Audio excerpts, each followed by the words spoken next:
Hello there, people, and welcome to another episode of Flight Chat, the listener feedback show for the FLITEcast. We have a jam-packed show of feedback today for our last Flight Chat before the release of Superman. That's right, Superman week is starting as of today. It's Sunday. It does not matter that the week hasn't started yet as far as the work week is concerned. The brand new calendar is here. Superman is days away. In my case, only about 2 days away. For others, about 4 or 5 days away. But either way, a bunch of us, the vast majority of us, with a couple outsides here and there, are seeing Superman this week. Others will probably see it next week. The point is, we're close. We're almost there. So one more feedback session, and we've got a ton to get to, because not only do we have Amr, not only do we have multiple emails from John R., but Mr. Anthony Dorsey has graced us with a Dorsey-sized email this week. So buckle up, pop the popcorn, and let's get right to it. John R., as always, is going to lead things off for us this week. He's got 4 emails. Yes, that's right, John. I'm counting that last one because I'm totally going to read it. I know it was only one sentence in a GIF, but I'm totally going to read it because I want to. But either way, let's start with your first email titled Quick Responses to Last Week. He says, so the 2 anti-Snyder gatekeepers, Kaiser Neko and Leon Thomas, I believe, are both blue hats because Kaiser is a part of the LGBTQIA plus community, and I've seen him go after the other side on X. Okay, time out. So what happened, for people who don't know, last week, John R. brought up some YouTubers and influencers that are very much in the anti-Snyder camp and gatekeep the DCEU a lot, and the type of people that I basically ranted about in the last Flight Chat, or in the last FLITEcast episode, actually, to be honest with you. He wanted my perspectives and opinions on a couple of those people, and I gave them. And so these are 2 of the ones that he listed. So he's reiterating from that because I had made some assertions as to where their political leanings may lie. And he's saying that at least those 2, Kaiser Neko and Leon Thomas, are not red hats. Okay, fair enough. He says, when Leon switched from movies to politics and religion, I watched a video where he had a theory that Mike Pence would be next in line as the next tyrant. Wonder how that video will age. Well, it's already aged poorly, John, in that regard. He says they've referenced Snyder supporting Ayn Rand ideologies, and usually people who accuse him of that are liberal. I've never heard of Fandom Menace refer to him as Randian. Yeah, so that's another thing. You know, and again, I don't talk heavy politics, but I am not afraid to bring it up. And when it intersects with movies, TV, and other sort of media, I really don't have a problem bringing it up. And this does happen, where there are a lot of people out there, a lot of the anti-Snyder critics, a lot of them do believe that he is this right-wing nut job because of the Ayn Rand stuff and him wanting to do the Fountainhead, this recent thing, and I don't know how much further this is going, but I think a month or so ago, I think it was Anthony, or forget who it was that posted on Threads that he's going to do a UFC movie with Dana White, and it's like, oh, Dana White is a, Trumper, and I think they're going to host a UFC event at the White House at some point. At least that was announced last week. It's like, yeah, so there are things out there. And then, getting into the stuff that he has said about Batman and Superman and DC, they just already associate that with incel, dangerous incel, he loves Joker, and all that stuff. And it's like, okay, anybody that actually talks to Zack Snyder, anybody that actually, all of the other liberal things that he's done, like the whole thing with him and Chris Terrio,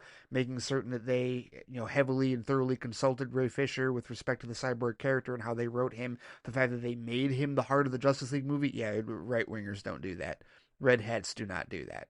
And that's just the tip of the iceberg. There's also the respect for women, not just his wife, obviously, Debbie, but also the all of the actresses that have worked with him, whether it's Gal, whether it is Anna Bomo, whether it is Connie Nielsen, anybody that was in Zack Snyder's Justice League, or any of the other actresses that he's worked with, have all sung his praises, have all talked about how empowering he was for them, and how he made them feel, and no uncomfortable, all the other sleazeball Hollywood disgusting Harvey Weinstein, Brett Ratner bullshit that you hear does not come from a Zack Snyder set. You hear it on a Joss Whedon set, or at least you heard it on a Joss Whedon set before that creep was finally, put out to pasture. But no, you don't hear this from Zack Snyder. So all of these people that want to assume that he's some right-wing nut job, they just completely ignore all the stuff that is completely non-right wing whatsoever, and they just assume based on story choices and based on his preference for, well, I want to tell this story and I want to tell that story. Oh, that he must be right wing because he's into Ayn Rand.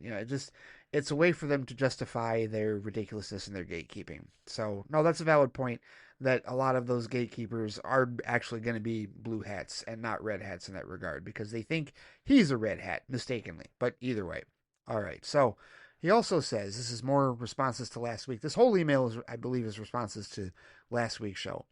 He says, I'm actually a big fan of the song I'm Only Sleeping myself. I don't think my sleep deprivation is on your level, but I get it. Yeah, we were talking about favorite Beatles songs, or iconic songs that speak to us because he mentioned one from, I think it was a Beach Boys tune, it was a Beatles tune that he felt that really spoke to him and really embodied him. And I struggled to think of like that many, but there were a couple that I did think of, and I'm Only Sleeping was one that I definitely thought of. He says it's also a few of several songs that I know on guitar. Let's see, he knows Be Like That from Three Doors Down. Wow, he's got a long list of Beatles songs he knows. A Day in the Life, All My Loving, Baby It's You, Free as a Bird, I'll Be Back, I'm only Sleeping, like you mentioned. I should have known better. I want to hold your hand. Oh, that's a classic. Not a Second Time, Now and Then, Strawberry Fields Forever, This Boy, Ticket to Ride, Yellow Submarine. That's a personal favorite of mine. Yes, it is. Yesterday, and he says, I used to know In My Life, I have to relearn it, and I need you. The same thing.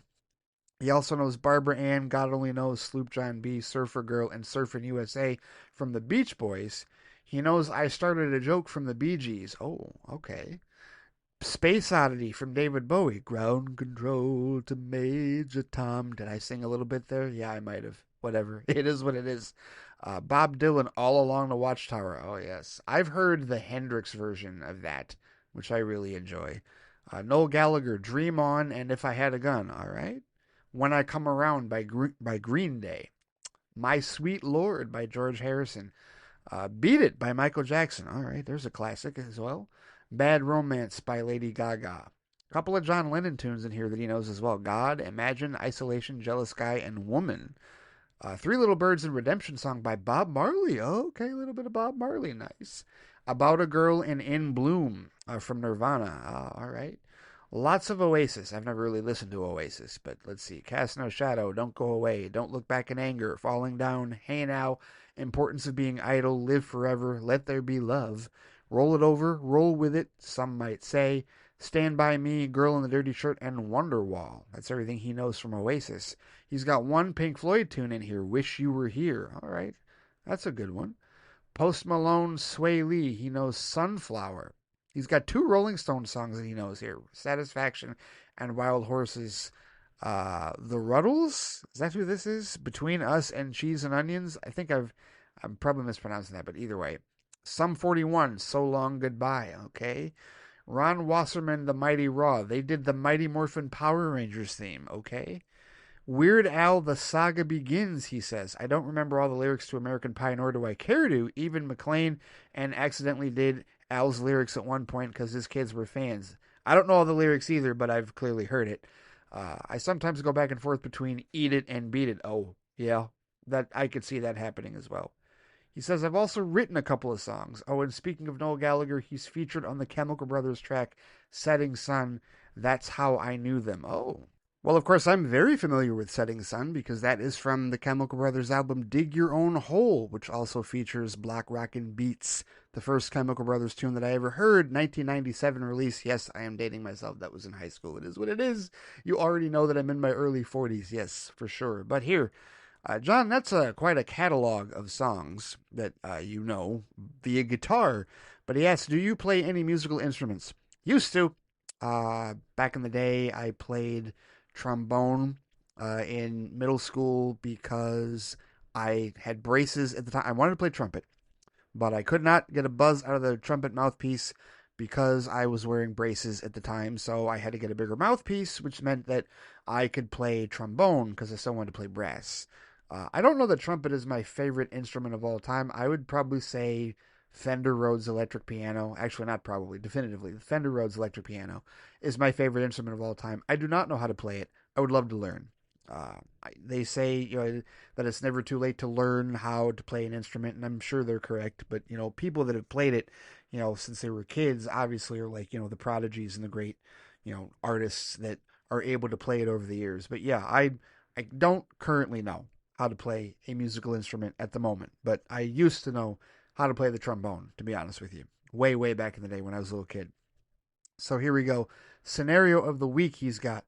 Since this upcoming week is Superman, here's a hypothetical sequel featuring Brainiac. How I think the final battle in Superman will go. Okay, all right. So he's got script. He's written it like a screenplay here. Battlefield night. Superman stands over a battered and sparking Brainiac, iconic suit torn and face streaked with dirt and tears. Battlefield is a wasteland of destruction. Remnants of Brainiac's colossal ships scattered around. Superman looks weary but resolute. Brainiac, kneeling, his body malfunctioning, flickers as his cybernetic systems struggle to keep him operational. Superman exhales sharply, readying himself for one final blow. It ends here, Brainiac, he says. Perhaps, but not without a cost, Brainiac says. In a split second, Brainiac raises an arm, firing a blast of energy directly at Superman. Superman braces. Krypto leans in from the side, intercepting the blast with his body. The force of the impact sends Krypto flying back, his limp body landing several feet away. Superman stares in shock as time seems to stop. Krypto, no. Yeah, I don't think this is going to happen because basically, I don't know that I want to read through all of this like devoutly, but basically he speeds over to Krypto. Krypto is essentially dead at this point. He starts crying. Roars out with a loud scream, similar to Superman the movie when Superman screamed when Lois was crushed and suffocated to death in the car. Yeah, all the people that, show their kids Superman the movie, how do you explain that scene to them? Just saying, you're so excited for that, right? I digress. Superman, very angry at this point, says, "You'll pay." As he prepares to unleash his full fury, Brainiac raises a trembling hand. Superman ignores and punches Brainiac in his ship. Superman is about to spear him. It looks like he's looking to kill him, essentially.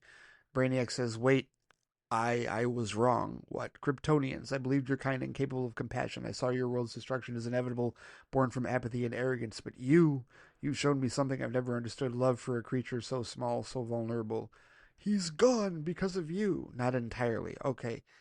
So basically, he kills Krypto to hurt Superman. Superman shows remorse over Krypto's death. Brainiac then says he can save him.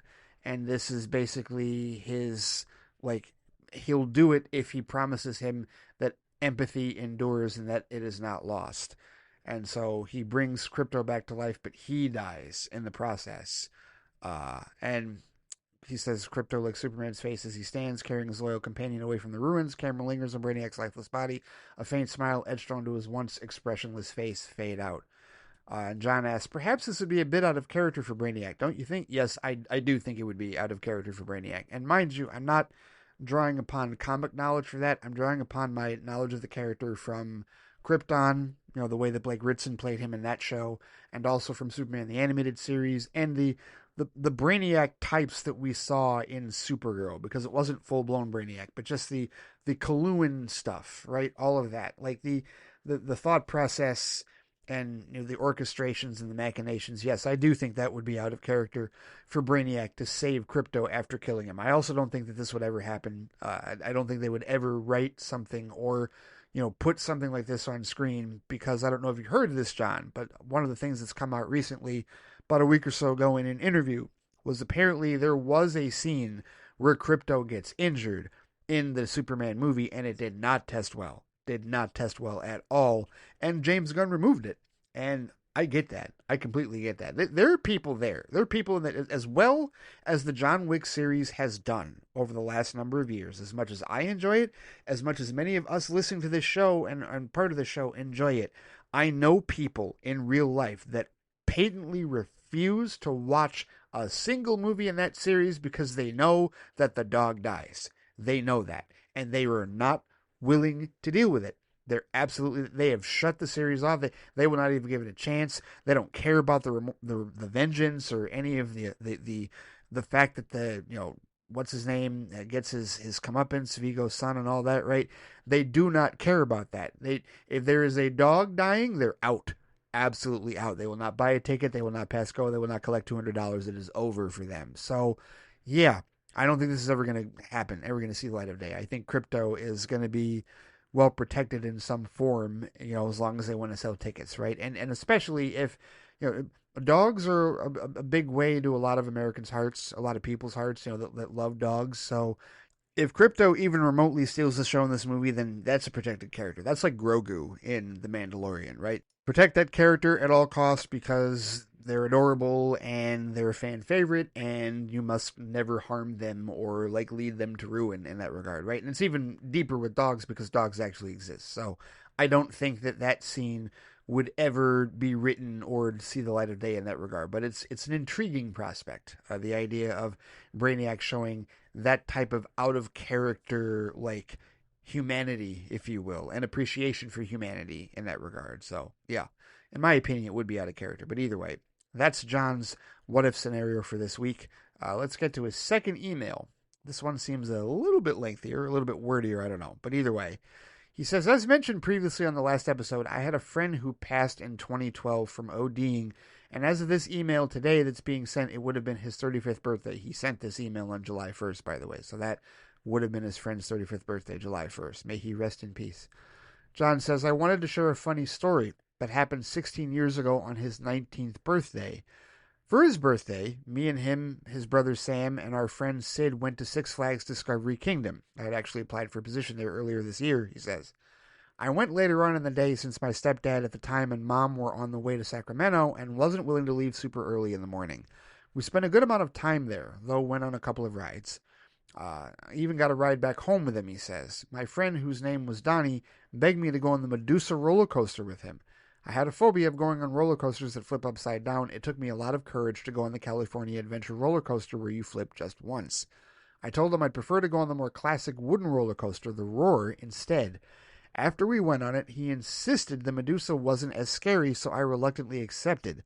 John says, I just kept looking up and up as we inched ahead in line, seeing the emphasis of the speed. We get on, and I'm still nervous as hell, he says. As we start moving towards the top, Donnie turns to me and said, I lied. This is actually scarier than the Roar. Trying not to panic, I just said quietly in a somewhat facetious response, I said, I hate you, Donnie, and we launched down. When I got off, I walked funny for the rest of the day, he says. I was mad, but you know what? In some ways, it was his deception that made me try something new. I'm still scared of going to the loop-de-loop roller coasters, but thanks to him, I made an exception. It's not like I didn't enjoy the ride. It was a little overwhelming, but I would never go on the Medusa ever again. I feel being on with him and his brother, I don't remember if Sid was on with us, was the once-in-a-lifetime exception. R.I.P. Donnie. That is an intriguing story. I say intriguing because with something like that, it's like if you're a friend that wants somebody to try something new, do you lie to them? Is it acceptable to lie to them? And then at the very end of it, see me, I don't know that I would have said, because here's the thing, I've been watching a lot of roller coaster videos lately on TikTok. And so, that's something, when I was a kid, I absolutely did have a fear of upside down roller coasters. I had a fear of, being upside down. I wouldn't even do cartwheels or handstands or attempt any of that stuff when I was a kid because my crazy brain thought that, if I wasn't careful, I'd get stuck that way and I'd be upside down the rest of my life. And so that applied to roller coasters as well. Now, I don't feel the same way as an adult, and it's been a long time since I've been to a roller coaster, theme park or anything like that, whether it's Six Flags, Cedar Point, or anywhere else that has rides. So I wonder how I would handle it now, because there's a lot of these roller coasters ooh, that looks fun, that looks really cool, I'd like to try that.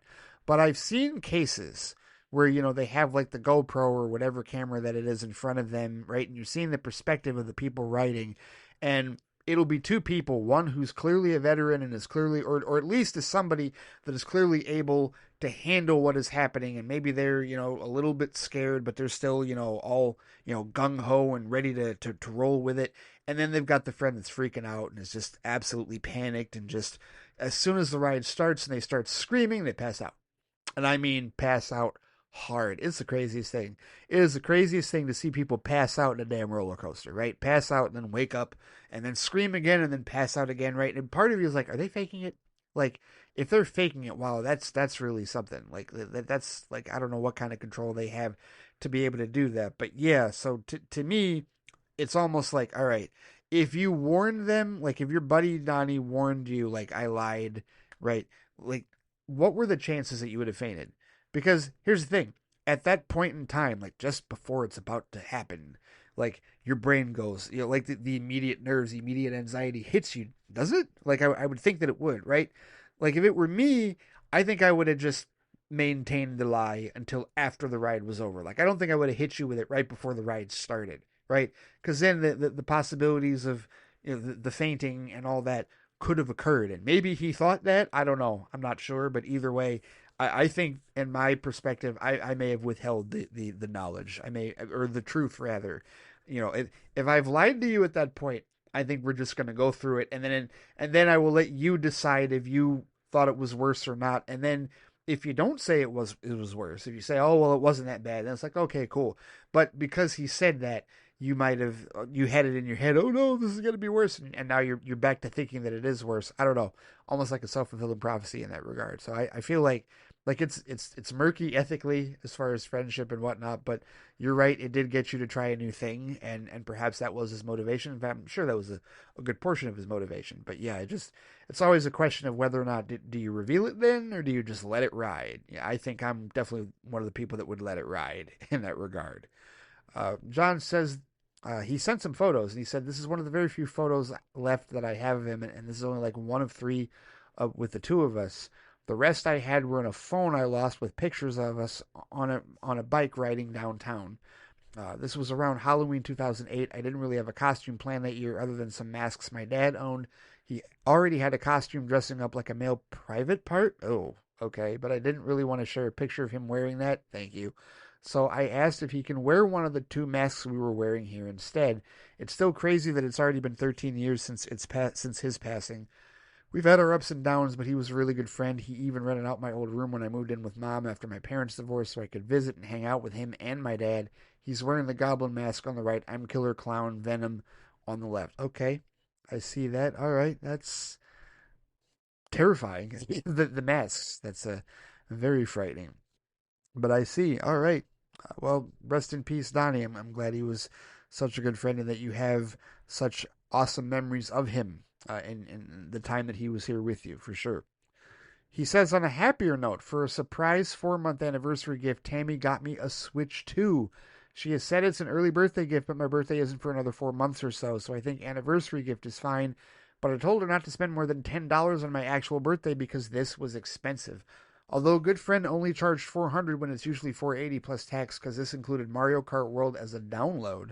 We misplaced the attachment plug that went with the Switch 2 though, and without it, I couldn't play on my TV, so we had to spend $20 to get a replacement. I chipped in for it. Still a pretty good deal, and we plan to share it every time we see each other. She also bought us tickets to see Jesse McCartney on my actual birthday. I only know a song or two of his, but he did voice Dick Grayson in Young Justice, so I'll have to grab a Nightwing shirt if I'm going to go. Gotta show love for DC actors. A Switch 2. All right, that's an awesome present. Certainly pricey, indeed, but and he sent a picture of him and Tammy, and oh, nice Luigi hat. I like that Luigi hat, indeed. And it looks like she wearing Bambi? Yeah, that's a Bambi hat. All right, fair enough. Good deal. Sounds like you had a good 4-month anniversary. Enjoy the Switch too. I am still gonna ride with my original Switch until we get to a point where I'm back to playing video games enough that I need to upgrade my console in that regard. I'm definitely not at that point right now, but hopefully I will be in the not too distant future. We'll see. So on to John's third email that he sent on July 2nd. He's got a couple of points here. His first point, he says, the more I see James Gunn on his day-to-day operations as co-CEO of DC Studios, the more I'm starting to see parallels, not so much to Kevin Feige or John Lasseter or Walt Disney, although they're definitely a source of inspiration. I personally see the biggest influence being how Shigeru Miyamoto runs Nintendo. He directs some games he lets other people do, but sometimes he'll throw in a suggestion. When Gunn did his introduction to DCU Chapter 1, Gods and Monsters, it reminded me of Nintendo Direct. That's a good point. Although Miyamoto doesn't do Nintendo Direct. Isn't that Reggie? Reggie is still involved, with Nintendo. Is he not? Now I'm not sure. Let me find that. Let me Google that real quick. Oh no, he's not with Nintendo anymore. Okay, that ended in 2019. I remember he used to be like the spokesperson, right? Like he was the one that would do like the stand up stuff and like the E3 presentations and everything. Okay, but no, I it's interesting to bring up that parallel because I see what you mean, like with respect to the Gods and Monsters announcement, because that is not something that I think we've seen Kevin Feige do in that regard, like not for like a whole, like not essentially a slate of projects, that to launch everything, right? And Gunn has definitely been more of a spokesperson. He has certainly been more visible and more of a presence as far as like the creative head of DC Studios in these first two, going on year 3 of the studio's existence. Like he's been more front and center. I mean, enough to the point where fans have been complaining that he's been hogging the spotlight and that he's wants to see himself and has too much of an ego in that regard, which I think is silly, but whatever, because there's always a degree of ego, like with any of these creatives and individuals. And, I would have more of an issue with Peter Safran were doing it, but, because of James Gunn's passion for being a creative and being a student of the source material, I don't have an issue with it personally. But hey, it's all subjective. But he says here are some more parallels. He says they joined pre-existing brands and are trying to build something with them, and they have the best track record with sequels. Okay, valid points. I totally see that. He said if his Guardians of the Galaxy movies are his Star Fox, then Superman and Peacemaker are his Mario and Zelda. I'm not certain if we. Let's wait and see. Now the Star Fox comparison, okay, that I get. Because that's established, right? He's got a whole Guardians trilogy and the holiday special. Okay, so that I totally get. And I realize that we've got a season 2 of Peacemaker coming out next month. I understand that. And Superman is like his next big thing. So I get what you mean, structurally speaking. I guess for me, like equating the characters, like I don't see that connection because Zelda's bigger than Peacemaker in that regard, right? And Superman and Mario, okay, that popularity I could see, but I'm looking at the brands. I'm looking at like the longevity and the history in that regard. But structurally speaking, I see where your comparison comes from with respect to that. I do get that. He says both are giving movies another chance after failures. Super Mario Bros. 1993, the DCEU, Joker 2, okay. Both are overseeing video games. That is also true. Mario is the most popular video game character of all time, and Superman is the most popular superhero of all time. Superman is not the most popular superhero of all time. We have talked about this, John. He is globally popular, and he is extremely popular, and yes, he is considered the first superhero. But we've talked about the tiers of popularity with respect to superheroes, and while Superman, hopefully, his popularity will ascend with this new Superman film, he still does not eclipse Batman. He does not. He does not eclipse Batman or Spider-Man. Those two are still well ahead of him in terms of popularity, as certainly in terms of like current and all time. And we have data for this, right? I know this is a point of contention and people can debate and argue this. And I think subjectively speaking, we can argue who is better and have those debates and discussions in that discourse. But I think objectively speaking, as far as data points, I think we can point to Batman's consistent success at the box office as well as Spider-Man's consistent success over the last 20 plus years, right? Those two just do not fail at the box office, right? And in Superman's case, I mean, look, can we put a lot of it on Warner Brothers? Most certainly we can. Superman certainly could have been a bigger presence on the big screen in that regard. And yes, I know massive small screen presence, several shows, and also animated. I understand that, right? I'm not saying Superman is not popular. I'm saying that he is not as popular as Batman or Spider-Man, so he's not the most popular of all time. That's the one thing I will push back on with respect to that. As far as him being like popular, as far as him and Mario both being very popular, yes, I understand that comparison, but not the most popular superhero of all time. Not yet. Maybe that will change, but that would require people to not be as big a Batman or Spider-Man fans for that to be the case, globally speaking, brand-wise. So I'll just say that. And he says they both hired fire talent. Yeah. Well, I mean, and he's asking if I see the parallels. I'm not that well versed in like all of the intricacies of the talent and everybody that works with Nintendo. I mean, obviously, I'm familiar with the franchises that he listed, but yeah, I see where you're going with it. I understand, and you know what? If that's a comparison that you want to make, I get it because, like you said, the Gods and Monsters announcement and certain other visible things that he's been doing with marketing and also with social media presence do separate him from Kevin Feige. These are things that Kevin Feige really does not do, and to me, the biggest thing that I really do think separates him from Feige, aside from being a creative, is also the reverence to the source material, right? I to this day I still don't think Kevin Feige has told us, "Hey, read this comic if you want to get some background on Spider-Man or some background on Iron Man or anybody else," right? Like, whereas James Gunn, like even with the DCEU films, like he gave us Flashpoint and other Flash books to read for the Flash movie, right? He told us, "Hey, Superman for all seasons and Super All-Star Superman with respect to his Superman film."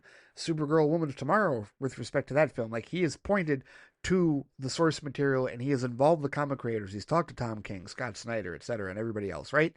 So, like, that to me is a big difference. And if that's something that Miyamoto does with Nintendo, then great, fantastic. But yeah, I will leave that to you as far as drawing the direct parallels because you probably know far more about Nintendo's inner workings than I do in that regard, to be honest with you. So, there you have it with that. All right, second point. He's got a question. He says, I wanted to get your advice on this. When you work holidays, do you get extra money? Work asked me to come in Friday, but because of the holiday commute and no bonus and only 4 hours of work, that didn't seem worth it. Every job they assign me is completely optional. I actually do have plans to drive Lyft and Uber on 4th of July because I actually get holiday bonuses driving regardless if I'm part-time or not. He sent this email on the 2nd. I don't turn down work that often unless it's last minute, he says. Do you think I made the right decision? If you had the choice between working 4 hours at a job coach at a grocery store with no bonus pay and zero repercussions for turning it down versus driving Lyft/Uber and getting paid the same for 2 hours, $75 in 2 hours instead of 75 for 4 hours, what would you choose? I did work holidays at some previous jobs, like when I was a dispatcher. It was 1.5 times my paycheck, and sometimes it was 2 times, like Christmas. I only ask because I notice you do choose to work holidays often. I'm guessing it's because you get paid more. No, that's not at all why, John. Here's the deal. The job that I have, I'm part of a union. And in our union contract, there's only a certain amount of holidays that we actually get extra time for, like extra money for in that regard, right? And so those holidays, I tend to not necessarily work because it's like Christmas and Thanksgiving and New Year's, and that's when I actually want time off. But per my union contract, I don't get any of the other, like 4th of July was not an extra holiday. It wasn't extra money for me at all. It was a regular day. And granted, part of my contract also means that those holidays I get comp days elsewhere in the year, right? So it's not like I get the 4th of July off. It's, well, you get a day off for it being the 4th of July and you can take it whenever you want. That type of deal, right? So there is that. But generally speaking, I work it because I don't really have plans. And, it was on a Friday this year anyway. So it's like, whatever. And also, like, when I work in the day, it's like, let's say somebody had done something for 4th of July. Well, I'm out by noon. So it's not like that affects my schedule in that regard. And I would just crash, like at home when I get home after the day is over in that regard. So, like, that's really what dictates my decision. But it's interesting, like you said, so if I'm going over this again. You said that they wanted you to come in Friday, but holiday commute, no bonus, and only 4 hours of work. Yeah, I don't know that seems worth it, to be honest with you. Because if you get holiday bonuses doing Lyft and Uber, yeah, holiday bonuses, yes, I would go with whatever those bonuses are. Yeah, 4 hours, didn't seem a whole lot. It almost, the way you were describing it, kind of reminded me of a situation. I don't know if I've told this story, but I will tell it here. 10 years ago, when Batman v Superman Dawn of Justice was holding auditions here in Michigan, because of course that movie was filmed in the state of Michigan. It has a Pure Michigan logo on it, and it is, shot in Detroit and several different areas. I went through this talent agency. I stood in a line at the Sheraton Hotel for nearly 4 hours with some friends of mine at the time just to sign a form to be considered to, be an audition to be an extra for this movie. And, time came when they were finally filming it, right? And I know some people, like there's some people in my media arts department at school that worked on that film, right? I know a number of people that have worked on that film, right?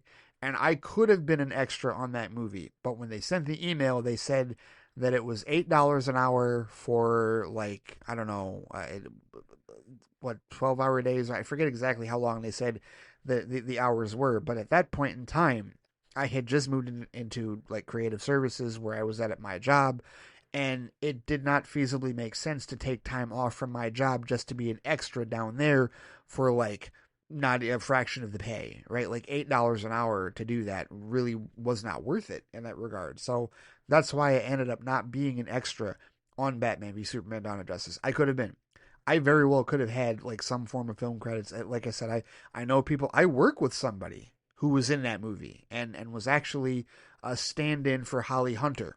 So I know more than a few people. Like I know them, and I know people that were PAs, and I've met a couple of the actors, and you know, like that were in the film. Like there's one guy, he's a local actor who played the senator that Lex put the cherry Jolly Rancher into his mouth. I know that guy. Like I've met that guy, right?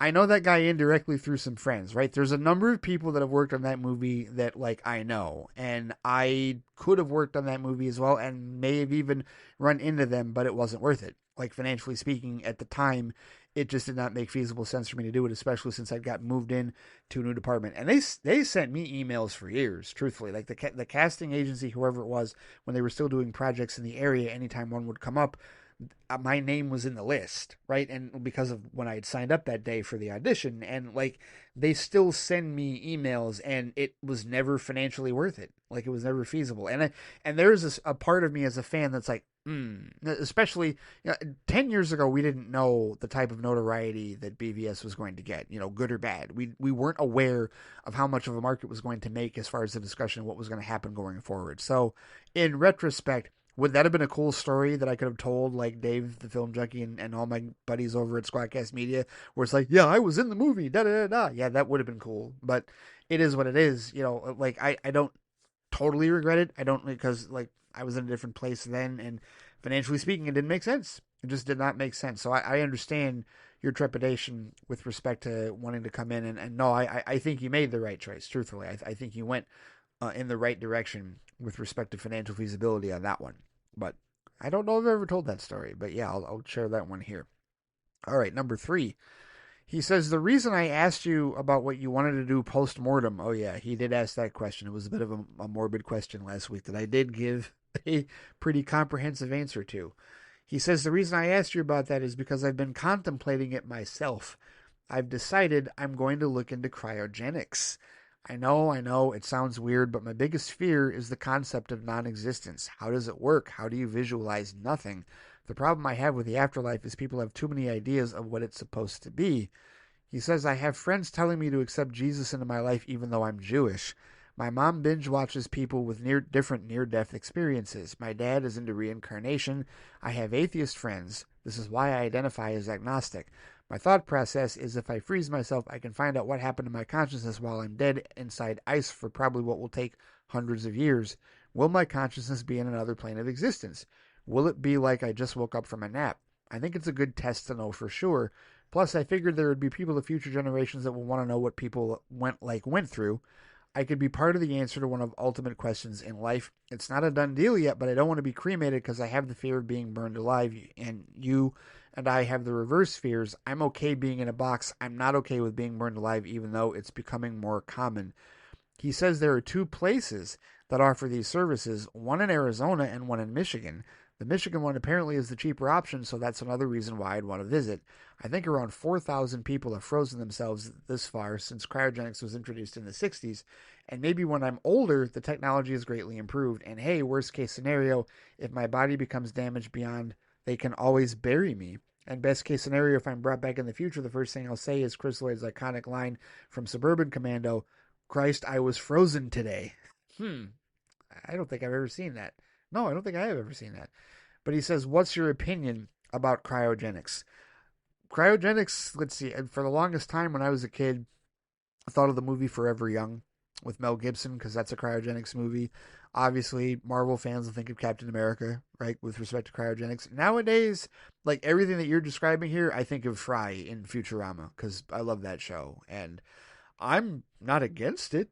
I just don't know if it works. That's my only thing. It's like, does it actually work, right? And I think that you and I both share a similar fear of the unknown, and the non-existence thing is terrifying. It's absolutely blood-curdlingly terrifying. The idea of non-existence is just, but the thing is, like, non-existence. I also, like, from a scientific standpoint, I look at it, the universe as a whole, and realize, every once in a while you just look at it and go, well, the universe is so infinitely large and it's expanding. It's like there's absolutely a chance that, whether it's reincarnation or another plane of existence, that's precisely, where we go after we leave here. And that's what I hope for, because I'm with you. The non-existence thing, that's the most terrifying thing, like, to even remotely think of. Like, and I get anxiety thinking of it right now, and I don't want to talk about it any further, to be honest with you. But and not your fault. Like, I'm answering the question. I'm just literally being 100% real with you. That is a fear that I think the both of us 1000% share. And there is absolutely a part of me that is like, oh, okay, cryogenics, yes. But I also don't know, like, what are the side effects, right? Because, like, in Forever Young, the side effects was that the aging was irreversible and that he caught up to himself as far as how long he'd been frozen in that regard, right? Because he only wanted to sleep for a year, and it ended up being much longer than that. And then, in the case of Captain America, I feel like the super soldier serum is what kept him young, right? So even though he's like into his hundreds, but then he like aged further, and I still don't completely understand how that all worked in Endgame, to be honest with you. But either way, like, that would be the only thing I'd worry about with like cryogenics is side effects, right? If it was like Fry, where like I was perfectly okay, but even then, like, Fry got frozen at like a younger age, right? Like, not at an older age, right? And like, I don't know, like, the whole, I'm with you on the non-existence thing, and I'm certainly not anti-cryogenics. I just don't know that I would have the stones necessarily to try it, because there is a part of me that does wonder about the other plane of existence thing. And you mentioned how, like, you're Jewish, people are telling you to accept Jesus, your dad's into reincarnation, you have atheist friends. I'll tell you the thing that really reconciled, like, my belief structure in that regard. And I know this is getting into, I'm not getting into religion necessarily, but some years ago, I feel like I brought this up before, maybe I haven't. Took a philosophy of religion course, which was a really good course, because people go into that believing that it is just going to be like Bible study in college level, and no, it isn't. Not at all. There's nothing about church whatsoever in philosophy of religion. What you're doing is you're studying the philosophical arguments for and against the existence of God. And there's the classical Western conception, there's the ontological argument, and then there's the one that I personally believe in, which is the teleological argument, the argument of intelligent design. And basically, the analogy that they use for that is the analogy of a watchmaker. And that watchmaker puts together that watch, and it has so many intricate gears, and it's such like too much of an intricate system to be organically designed, or to be organically forming in that regard. It was designed by someone. Someone put it together, someone designed the intricacies within it, and they equate that to that of the human body. We are too intricately designed to be naturally forming. Someone or something created us. And so my belief in the teleological argument, is skewing whatever religions, right? Whether it's, Catholicism, which is what I was raised on, or Judaism, whatever it is, never mind organized religion.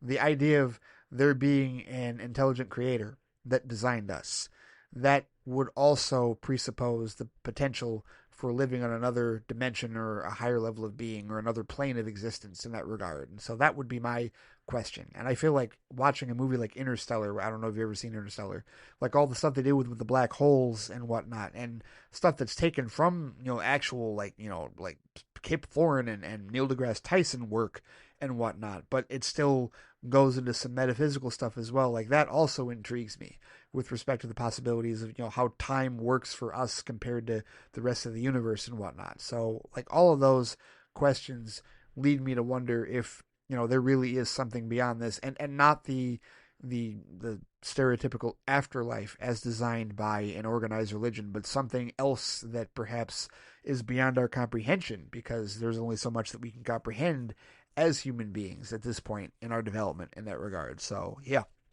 those are my thoughts with respect to that. I am not anti-cryogenics. I completely understand, and I share your fear. about non-existence. Absolutely, 100%. All right, so your fourth and final point for this email. He says, Ray, I gotta say, your Flightcast episode about Superman last Tuesday inspired me. Brace yourselves, there could be somewhat of a son, just don't. I'll try to be PG-13. All right, so here we go. He says, I, John R., do solemnly swear that if I see any gatekeeping of any sort, I'm going to block. If they're close friends, I'll either mute them, stop seeing their posts, or tell them I'm not going to entertain a discussion of this. Zack Snyder's Justice League was the culmination of a director gaining the respect and notoriety he deserves, regardless of what the remnants of the anti-Snyder cultists say. It's definitely shrunk. If people like Doug Walker, who still mocks Man of Steel and BVS to this day, can say he loves Zack Snyder's Justice League, that's a win. That's absolutely a win no matter what any other asswipe says. And the hashtag Restore the Snyderverse mob can be petty biatches to their heart's content, he says. They can cryogenically freeze themselves for centuries and sans, God forbid, AI. Even then it would defeat the purpose because it wouldn't be Zack directing them. There still won't be a live-action continuation of Zack's Justice League films. If they spent the same amount of energy trying to tear this new Superman movie to pieces in favor of making their own Snyderverse animated jail movies, the internet would be a slightly peaceful place to be. But seriously, F both sides, he says. If I hear anyone in my theater do what those people behind you did when you watched Guardians of the Galaxy Volume 2, I would yell, I really liked almost all the DCEU movies. I'm really excited to what this new universe will be like. But hopefully this happens before the movie starts. I wouldn't want to be rude mid-movie, LOL. All right, that's his statement. Okay, I'm with you. I am with you with respect to that. Most certainly I am. And look, this week it's going to ramp up. Like this week, we know this. So we have prepared ourselves, right? At least I hope we have prepared ourselves. We know it's going to be a shit show. We know it's going to be ridiculous. We know there's going to be tons of baiting. There's not enough Mad Max That's Bait gifts in the universe for us to be ready to respond to all of it. So yeah, have that block button ready. Have that block feature ready. Just get ready to silence it because it's going to be hot and heavy and they're going to be trying to get all manner of reactions to you or out of you from this. And speaking of reactions, this is where I'm going to read the last email that you sent. It was very brief, and the title and the GIF, and you put, you signified it to be read on the air, so I'm going to count it. Your title of this email was simply F Variety and Daily Beast, and you included the GIF of Ben Affleck's Bruce Wayne saying, "Don't believe everything you hear, son." Yes. 100%. For people who don't know what he's talking about, if somehow you have missed this, here's what happened. A couple of days ago, the Daily Beast, which if you've never heard of it, consider yourself fortunate because it's a not trustworthy rag. It's an American news website focused on politics, media, and pop culture, founded in 2008, owned by IAC Incorporated, whatever. It's not a good publication. They've said a lot of inflammatory shit, like politically speaking, and certainly with pop culture and whatnot. No, they are attention whores. Most certainly they are. And one of their critics, Nick Shager, his review of Superman, which was scathing and not good, quite negative, was accidentally posted briefly before it was removed. So Daily Beast broke the embargo. And they should be in some trouble. Like, somebody should be fired. Like, seriously, heads should roll at the Daily Beast. Because as soon as this happened, you know what it reminded me of? It reminded me of how, remember when the Snyder Cut, remember when Zack Snyder's Justice League was being released on HBO Max, and originally it was, what movie was that? There was a movie where, people had signed in to watch this other movie, and it was actually the first hour and a half of Zack Snyder's Justice League that had been released too early. And it was like, what? Why? How could you possibly do that accidentally? No, that was done on purpose. Somebody did it to torpedo Zack Snyder's Justice League. Whatever. Either way, that happened, and it just, why do these things consistently happen with DC? Like, who on earth would release something, and a scathing review at that, right? But here's the thing. This particular critic, Nick Shager, you go and look at his review history, and the first thing that I saw, and I had to verify this because other people had commented on this on Reddit and whatnot, they said, oh, he bashed Sinners. And so I go and I read his review for Sinners, and here's exactly what he said. Here's a quote from his review for Sinners. He said, it never coherently articulates or draws connections between its various concerns, proving a handsomely horrific vampire bloodbath that, bites off more than it can chew. Yeah, we're done here, Nick. I don't need to listen to a single thing that comes out of your wretched ass mouth if that's your thoughts on Sinners, you know? And I'm sure there are people out there that dislike that film and probably have their reasons for disliking it. I have absolutely no interest in anybody that dislikes that movie whatsoever. I don't care. Keep your mouth shut, as far as I'm concerned. If that's his opinion on Sinners, then I absolutely categorically will not trust a single thing he says about Superman. And I didn't read the review because there was a spoiler warning in the review. Like, it was posted for a couple of hours and got yanked. And then, of course, somebody screenshot it, posted it on Reddit, so you can read it if you want. I did not read through it. And then, because of that, there was another reviewer that was for Variety that was reviewing Head of State, or Heads of State, which is that new Amazon film with uh, John Cena and Idris Elba about them being president, prime minister, or whatever, right? And so, in the midst of that, there were comments also made about Superman that people were inferring to be negative as a result of that, you know, and because of what they had read from Nick Shager's Daily Beast review. And to me, I'm like, why are we freaking out over it? Rule number one: never listen to critics whatsoever, because, especially in this case, because not only was one released too early, you know, and not only is it overly negative from somebody who has that disparaging a review of what I still consider to be the best movie of the year and probably will remain the best movie of the year. And, you know, look, it's another one of those cases where, like, culturally speaking, I'm sure there's a ton that he missed in the movie. I don't even care. I don't. Why am I paying attention to what he's saying? And then why am I using what he said that was leaked too early, that broke review embargo, which should really have gotten a number of people at the Daily Beast fired, right? Why am I paying attention to that and using that to influence what I am assuming somebody else is saying in passing with comments about another reviewer for somebody who was giving a positive review to an Amazon movie with John Cena and Idris Elba that quite frankly looks silly? I'd probably enjoy it, but why am I even like what are we doing? What is this? And so then, of course, like, there was a bit of a rebuttal, and this was a critic this was posted on Blue Sky, a critic that said he had to strongly disagree with the assessment that Shager had given in the review. And on top of that, you know, I've mentioned before, I saw Brandon Davis conducting interviews during the press junket, and even though he's under NDA, I heard him say he loved the movie, right? And Brandon Davis doesn't speak lightly on stuff like that. You know, and there are other reactions from people, you know, even though they're under NDA and they can't say how they felt, even though this embargo is going to drop on Tuesday and we're going to find out, you know, right then and there what all the other critics feel like. But why does that matter, right? And I've heard all manner of excuses, right? Well, it's not about how I feel about it. I just want franchise success. I want DC Studios and the DCU to actually succeed, and we know how the youngins and the teeny about, like, I got into this with people about this on Reddit, and I'm like, look, the general audience, largely speaking, does not know or give a shit about these critics. Whatever Nick Shager said, the majority of the people that see Superman will never know what he said. Don't even know who he is in that regard. It does not have anything to do with these. We spend so much time placing so much importance on critical reviews, and the rest of the planet, like the normies and everybody that is not so connected to this stuff as we are, does not care and does not look like they would sooner look at, like, they might look at a tomato score, a tomato meter score, right? Because that number is there, right? And somebody may talk about that. But do they actually go through and sift through the reviews and read the negative? No, the vast majority of them do not. And it's going to come down to the marketing. They, better than us, will be able to look at a trailer or a TV spot and go, I'm interested in that. And that's where the majority of ticket sales are going to go. That's where the majority of attention is going to go. And that's where the majority of reaction and responses are going to go to this film. That's what's going to dictate this film's success. And it's all a crapshoot. Box office is a crapshoot for every film in that regard, right? Jurassic World Rebirth, which I did not watch because I did not get caught up on the Jurassic. It was not Jurassic Week last week. That did not happen, right? But Jurassic World Rebirth, Dave the Film Junkie didn't like it. And I know a number of my one buddy, Ken, who's big into dinosaurs, has seen all the Jurassic Worlds. He thinks, I think he's, what did he tell me? Here, I don't want to misquote him.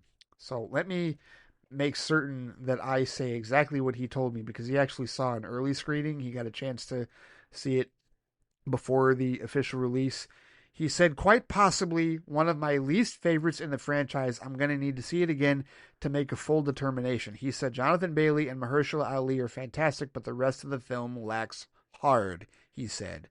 He says, I like Dominion and Fallen Kingdom more than the first Jurassic World, if we're being honest. That trilogy ultimately suffered in the same way that the sequel trilogy did, he says, in his opinion, where the second movie tried some things and kind of ignored the first one, and then the third almost completely ignored the second one and most of the first one. Those are his thoughts in a nutshell. But my point is that that's what he thought about Jurassic World Rebirth, and I've seen many other people say that it just wasn't very good, they didn't care for it, and yet, as of right now, as of the time of me recording this, it's at $318.3 million worldwide earned in its opening weekend. But Ray, Jurassic World doesn't have the same baggage that DC has. No one gives a shit about that baggage but you. No one. Okay? As far as the general audience is concerned, as far as everybody paying tickets outside of our fan groups is concerned, there is no baggage with DC. Right? There's what people personally feel about DC, what people personally feel about heroes. And John, like John said earlier, even though Superman isn't like the most popular superhero of all time, he is up there in terms of popularity. He's one of the most popular of all time, and definitely has made an indelible mark, whether it's the Christopher Reeve films or the people that do enjoy Henry Cavill's work with Man of Steel and whatnot, right? That character is out there as far as popularity. So that's what's going to dictate it more than some schleprock writing for the Daily Beast. And there is one intriguing thing, and I have to like corroborate this, because sometimes you see fake tweets and you see fake posts, but allegedly Nick Shager is a massive Zack Snyder fan. And if that's the case, and he's a, quote unquote, like professional Snyder cultist that is dropping trow on James Gunn's Superman for, because it might not even be that he's a cultist. It might simply be that he is a Snyder fan that doesn't care for Gunn's style. There's plenty of those. I firmly believe that any discussions I get into with like my constituents that are part of, that love the Snyder trilogy and, love Man of Steel, love BVS, love Zack Snyder's Justice League, I know that I'm going to like the film more than them. I'm supremely confident that that's the case. If Tim from over at Squadcast Media, if he ever watches Superman, I know I'm going to like it more than him. I know I am. Man of Steel is his speed, right? I feel like it's also Scott's speed. I think Scott may end up liking Superman more than Tim does, but he's still going to prefer Man of Steel more. And there's nothing wrong with that, right? And perhaps that's where Nick Shager is coming from. But he just decided to go even stronger about it because he's a critic, and critics are largely assholes. Which is why, a big part of the reason why I say don't listen to critics in that regard. So, but either way, yeah, I get it. I think we made way too much of a big deal over it. We're going to find out that July 8th and July 11th just cannot come fast enough so that we can get the embargoes lifted, so that we can all start seeing this movie, and so that we can all start having our own discussions with respect to it. And then we will see where the chips fall with respect to the general audience response to it going forward. But either way, that's it for all of John's feedback this particular week. 4 emails. Thank you for sharing a lot more of the personal stuff as well. The story about your friend, may he rest in peace. Congratulations on the new Nintendo Switch. I hope you enjoy that, good sir. And, best of luck in trying to determine your post-Earth duties and how you're going to manage all that, good sir. But thank you, as always, for the feedback, John. Greatly appreciated. All right, it's Superman week, which means we're checking in with our resident Superman superfan, Waliyu Mustafa, a little earlier. Here we go. His email for this week. He says, "Hey, Ray, I hope all is well with you and Shonda. We're almost there," he says. "Superman is just around the corner. I know you're seeing it in a few days, and then I will see it a few days after. Spoiler or no spoiler, I will listen to a review of the movie after I have seen it." Yes, that is a good idea, because this is going to be a difficult one to talk about spoiler-free, Wally. I feel like, these types of movies, I feel like it's more difficult to have spoiler-free discussions, like, in general, but especially this one. For all of us, we're anticipating this movie, even if it's just for, like rampant curiosity, we're anticipating this movie more than many others this year. So yeah, this is it for us. So I definitely afterwards, and I still haven't even figured out which day I'm going to post it. It's either going to be Thursday or it's going to be the weekend. I don't know. I'm trying to decide if it'll be after 1 or 2 viewings. I will figure that out, but one way or another, my thoughts shall be posted, and they will more than likely be spoiler filled. But either way, he says, "First, I want to answer Amir's question about what Superman comics he should read that are not as popular as All-Star or The Death of Superman. So here goes." He's got a list. Here's Wallyu's list. Amr, if you're listening, here's Wallyu's list of recommendations. He's got Superman Secret Origin, Superman Birthright, Superman Earth 1, all 3 volumes, Superman War of the Superman, but you need to have read Superman Brainiac and the World of New Krypton series before it, he says. Superman Reborn, Superman and the Authority, which will give you an idea about the engineer character from that movie. I think I've read that. Have I read that?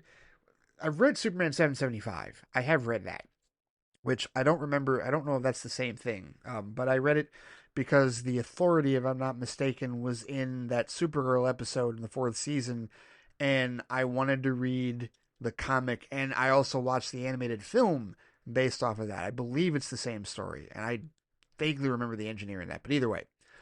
He says Superman Kryptonite, Superman for All Seasons, Superman Unchained, The Man of Steel by Brian Michael Bendis. I put his name on this to not confuse it with John Byrne's run of the same name from the 80s, which you should also check out. So there's 2 Man of Steel runs, but he's saying the Brian Michael Bendis one, but he's also saying the John Byrne one you can also check out.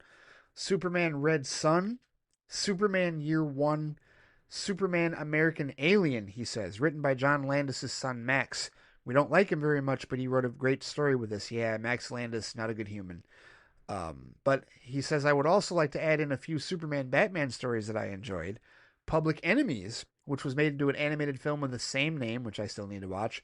Supergirl, that was also made into an animated film called Apocalypse, and The Search for Kryptonite. He also says, while it's not a Superman-centric story, I would like to recommend Final Crisis: The Legion of Three Worlds. It features Superman and Superboy Prime, and you need to have read both Crisis on Infinite Earths and Infinite Crisis to get more backstory on Superboy Prime. I've read Crisis on Infinite Earths. I have not read Superboy Prime, or Infinite Crisis, rather, pardon me. And he said, as a bonus, may I recommend both Kingdom Come and Justice. The former is about Superman going into exile and coming out of said exile to stop a threat alongside the Justice League. The latter one, he says, is one of the best Justice League stories I've ever read, whereby the villains convince the world that the heroes are no longer needed. Essentially, they become the heroes, but there's a hidden motive among them. And also, Wally, you at the end of this also wanted to add Superman Smashes the Klan. He forgot to send that in the email, but he sent that to me to read in his listing here with respect to his recommendations for Amr. He says, I hope the list is not too exhaustive, but these are compelling stories, and I hope you enjoy them all. All right, so good homework assignment, or not homework assignment, if you will, but good list of recommended reading for Amr with respect to Superman. All right, thank you for that, Wally. Oh, he says, I almost forgot. Oh, another one. He says, if you do read The Death and Return of Superman, make sure you check out both Superman Doomsday and Superman Doomsday Hunter Prey. And if you want more of that combination, you can also check out Superman Return of Doomsday and Superman Reign of Doomsday. Good luck, Amr. All right, so there you have it. Plenty of reading material suggestions for Superman for Amr. All right, thank you. All right, he says, I listened to your Flight Speed episode. The bit about Coronation Street is funny. The show is a soap in the UK and has been on TV since December 1960, and that particular scene, they use shows a family called the Battersbys. It aired around, I think, the late 90s, early 2000s. 2 members of that family are still on the show. How do I know this? My partner watches it. Yes, indeed. This is in response to, before the London junket, David Cornsweet, Rachel Brosnahan, and Nicholas Hoult did a bit of social media marketing where they spoofed a scene about going to London from that I mentioned earlier. Wally says, the marketing has been amazing for this movie. As you know, the cast made it to London this week. Yep. If it wasn't for the kids, or if I were single, I would have made the trip myself, but I have seen videos and pics from people I follow who were there at the Q&A in HMV in London's Oxford Street. Looks like they had a blast. I even asked my siblings on WhatsApp if they wouldn't mind popping to the Shard, London's tallest building, and I think in Europe, to see if they can spot Superman at the top and venture to HMV. They couldn't accommodate, LOL. I look forward to the rest of the week and the rest of the tour and the eventual world premiere. Yes, because that was a big part of what they did. They put a Superman like statue, if you will, like a Superman up on top of the Shard, and had a Daily Planet helicopter fly like past it. Yeah, it's been absolutely phenomenal. The marketing for this film has just been so far beyond on point. It's unbelievable. It's something we've never really seen. As someone equated it, and I don't know if necessarily the audience hype is as big, but marketing wise, they equated it to Batman '89, and I mean, that was a phenomenon in itself. And, the times are so different 30 plus years later. It's like, okay, where are they at now? Will this marketing work? We are days away from finding out. We will see. But Wally says, not going to go too much into fan discourse. You already know my stance on it anyway, but I wanted to point something out. James Gunn announced the release of the art and making of the film for Superman on Threads. He posted it, showing the cover of the book, and it looks amazing. And then I saw the official DC account post it as well. Only it looked like they were taking pot shots at Man of Steel or Zack Snyder's Superman altogether, because it says, and I quote, "This book will take fans behind the scenes with a look at Gunn's vision for a Superman that brings the character back to his optimistic, heroic, and brightly colored roots." End quote. Is it me, or does it feel like they're giving shade, he says, as if Jeff Johns himself wrote it? Maybe I'm reading too much into it given the past 9 years we've had to deal with. I'm still going to get the book, just wanted to make you aware of it. Well, now I'm curious, because now I want to look at the actual DC official account. Let me see that real quick. So yeah, I see the post, and yeah, it was like they do this thing, and the Superman account has also done this, and I wonder if they did that as well. Like, did the Superman account do that? Because there's James Gunn, there's the DC official account, and then there's also an official Superman account. I follow both of them, and I have like notifications turned on for them, so I probably did see this, but I didn't read like the whole description, so I didn't know that that's what the DC official account had actually said. It doesn't look like the Superman account posted about this book at all. But here's what I will say, Wally. On the one hand, I mean, does it sound and feel like shade? Sure it does. Of course it does. And, any of us would certainly feel that way given our thoughts and perspective on Man of Steel and, the DCEU Superman that Henry Cavill played under Zack Snyder's command. Yes, definitely. We're going to feel like there's shade being thrown with a line like that, bringing him back to his optimistic, heroic, and brightly colored roots. It's that brightly colored line. It's like, really? Like that last part is like, okay, so you're just gonna go ahead and needle that home further. But here's the deal. It's a couple of things. First of all, we have to remember, and this is the case with all social media accounts, and Gunn even said this. Like he talked about how he's active on social media, but a lot of times it's somebody else posting for him. And when it comes to headlines and social media posts, this is somebody from DC official, whether it's an intern or whoever, that's posting this. So it's not a direct reflection of James Gunn, certainly. And is it even necessarily a direct reflection of everybody in that studio? No. But what it probably is I can imagine this coming from Peter Safran. One of the things that I've noticed, and this is just an aside here that's kind of connected to this, when I've been seeing these clips of James Gunn and Peter Safran talking to fans and the crowd, it's like every time I see the both of them speak, I only want to hear from James Gunn. I don't want to hear a word from Peter Safran, because all Peter Safran does is producer speak.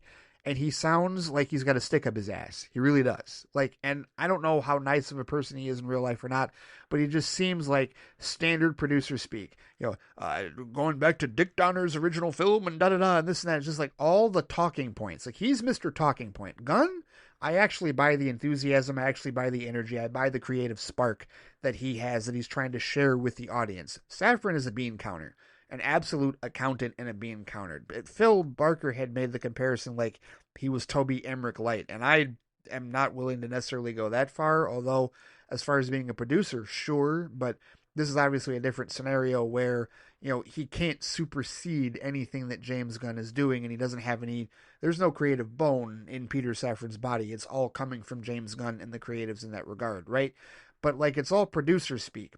And producer speak is looking at the dollars and cents. They're looking at the numbers of it. So I could completely envision that whoever wrote the DC official post, that's coming from not necessarily a Safran directive, but certainly from the same mindset of, all right, look, we need to make it abundantly clear that it's not like Man of Steel, that it's not like the DCEU, that it's not going to be dark and brooding and murderversary and all that.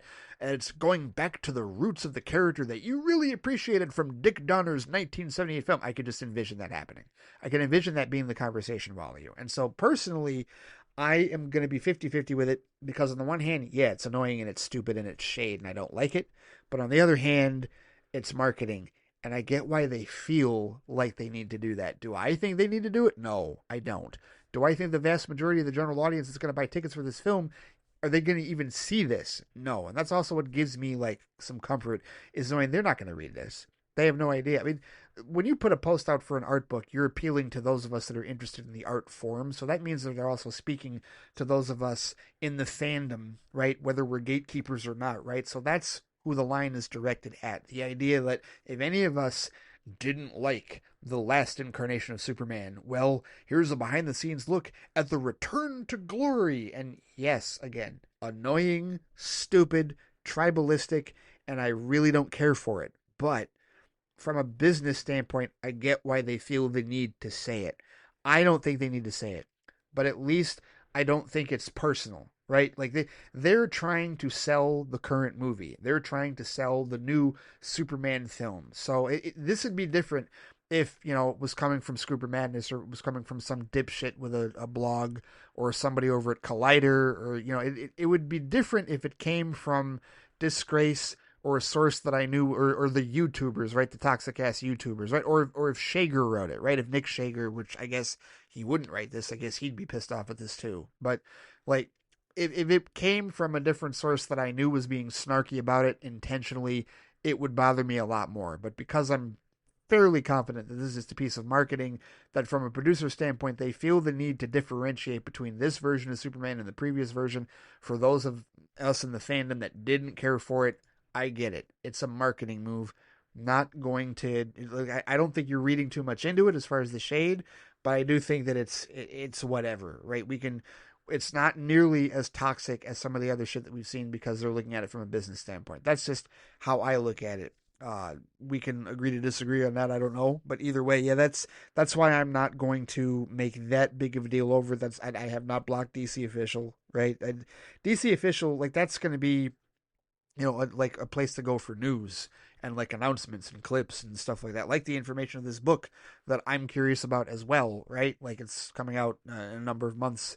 So yeah, it's sometimes there's marketing stuff that they do, and it's just like, oh, wish you hadn't done that, but it's not enough for me to be like blocked, because I know it's not personally snarky in that regard. And maybe the person who typed it is being personally snarky, but he can't go that far on a DC Official account in that regard. At least he shouldn't. But either way, so that's what I think it is.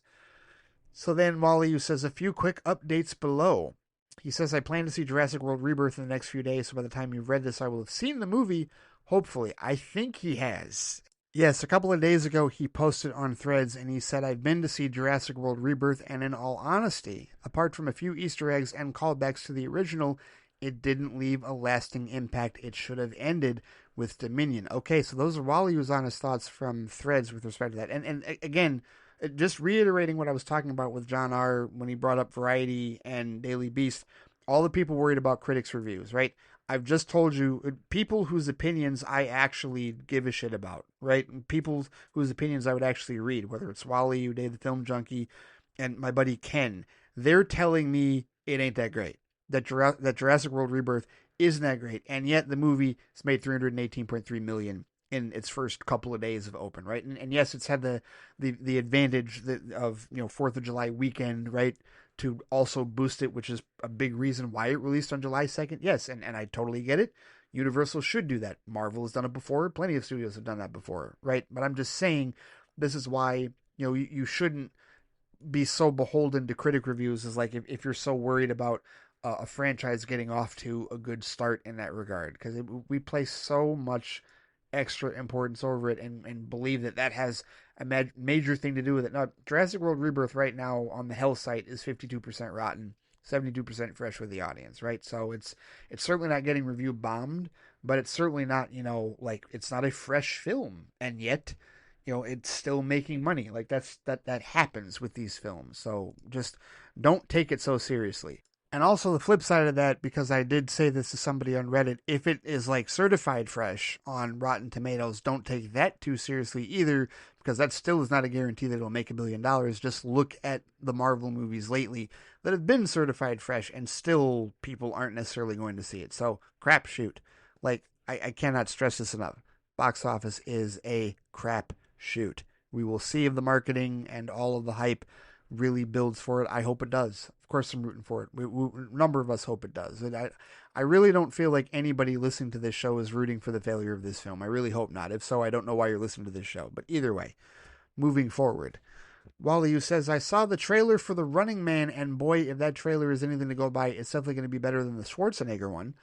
Besides, this one is more faithful to the book by Stephen King, and I think I will be reading that before the movie comes out. And by reading, I mean listening on Audible. Okay, so I didn't get a chance to talk about this, right? I haven't talked about this yet, but I saw that Running Man trailer, and it looks so good. Seriously, I watched it like multiple times. I'm like, oh, this trailer looks really awesome. Now, I say that as a fan of the Arnold one. I am. I own it in glorious steelbook form. It came out in 4K not too long ago, and they did a reprint, and I picked it up last year. Yes, I do like that film. Now, that being said, am I surprised that it's not that accurate of an adaptation from King's original story? Of course not. Neither is Total Recall. And Total Recall, of course, is not based off of a Stephen King story. It's based off of a Philip K. Dick short story called We Can Remember It For You Wholesale. And when buddies of mine were complaining about the Total Recall reboot with Colin Farrell and Jessica Biel and Bryan Cranston as Cohagen, they were complaining about how it wasn't accurate and this and that. And I said, well, let me read the original short story. And then I go read the original short story, and I find out that Total Recall, the Arnold version, isn't even that accurate to that. So I said, I don't really care about any complaints about accuracy in that regard. Now, that being said, even though I didn't really care that much for the Total Recall reboot, but I didn't dislike it. I do like the original in that regard. But in this case, from what I've read with The Running Man, yeah, this is closer to the actual story. I want to read The Running Man. Like now knowing that this is what the actual story was, it's like, okay, now that I see why they changed it, for action vehicle purposes with Arnold, right? Because they didn't necessarily want to go they at that time in the 80s, like, they weren't going to, like, flesh out a story like that. It was just flash in the pan. They wanted Jesse Ventura, and they wanted Jim Brown, and they wanted, like, Richard Dawson and all that stuff. Okay, cool, fine, I get it. But now, we're in the era where story is a big part of these action movies, and we're going to do that. And we're going to be more accurate to the source material. And this movie looks a hell of a lot of fun. And it's Edgar Wright, okay? Edgar Wright. Baby Driver, Scott Pilgrim, sign me up. Absolutely. And then I like this cast as well, right? You're talking about Glenn Powell continuing to make his meteoric rise since a lot of us discovered him ourselves in Top Gun Maverick, right? I know he's been in other stuff as well, but that's, I think, the big thing that we saw him in there, right? And then he was in Twisters, right, with David Cornswet, which I still need to watch. And now he's the lead in this film playing Ben Richards. We got Josh Brolin as the Richard Dawson type character, whatever.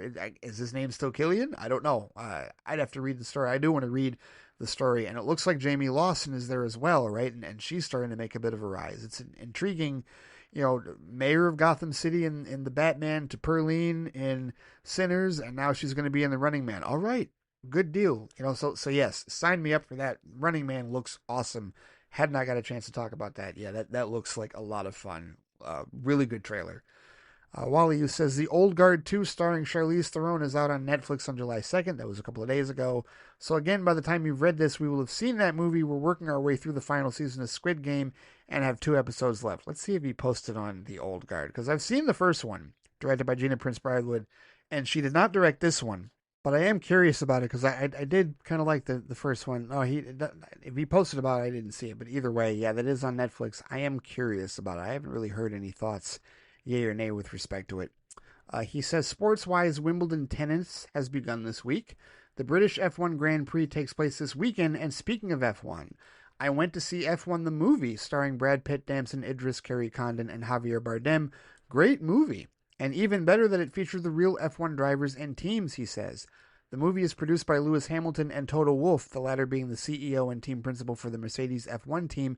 If you're not able to catch it on the big screen, it should arrive real soon on Apple TV Plus, as it's an Apple TV Plus original film. Yes, I am intrigued about F1, and apparently it has done well in its own right with respect to box office projections. Like, I don't know what the budget for it was, but it's made $293.6 million so far, being out in theaters for what, 10 days, I think it's approaching, if I'm not mistaken.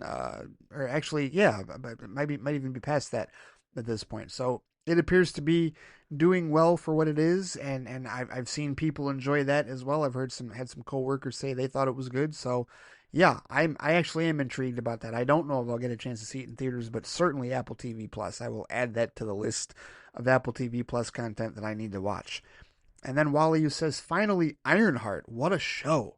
I'm not going to debate the discourse and ridiculousness that has been going on. I want to bask in the glory of this show and what it represents. Unfortunately, he says, I saw someone post a spoiler before I got to watch the final episodes. I mean, really? Anyway, thankfully, I could still enjoy the show, he says, but my goodness, Riri, what have you done? I look forward to hearing your thoughts on the last 3 episodes, which, yes, you can hear those now. I posted that Flybox episode on Friday. And he says, that'll do it for me.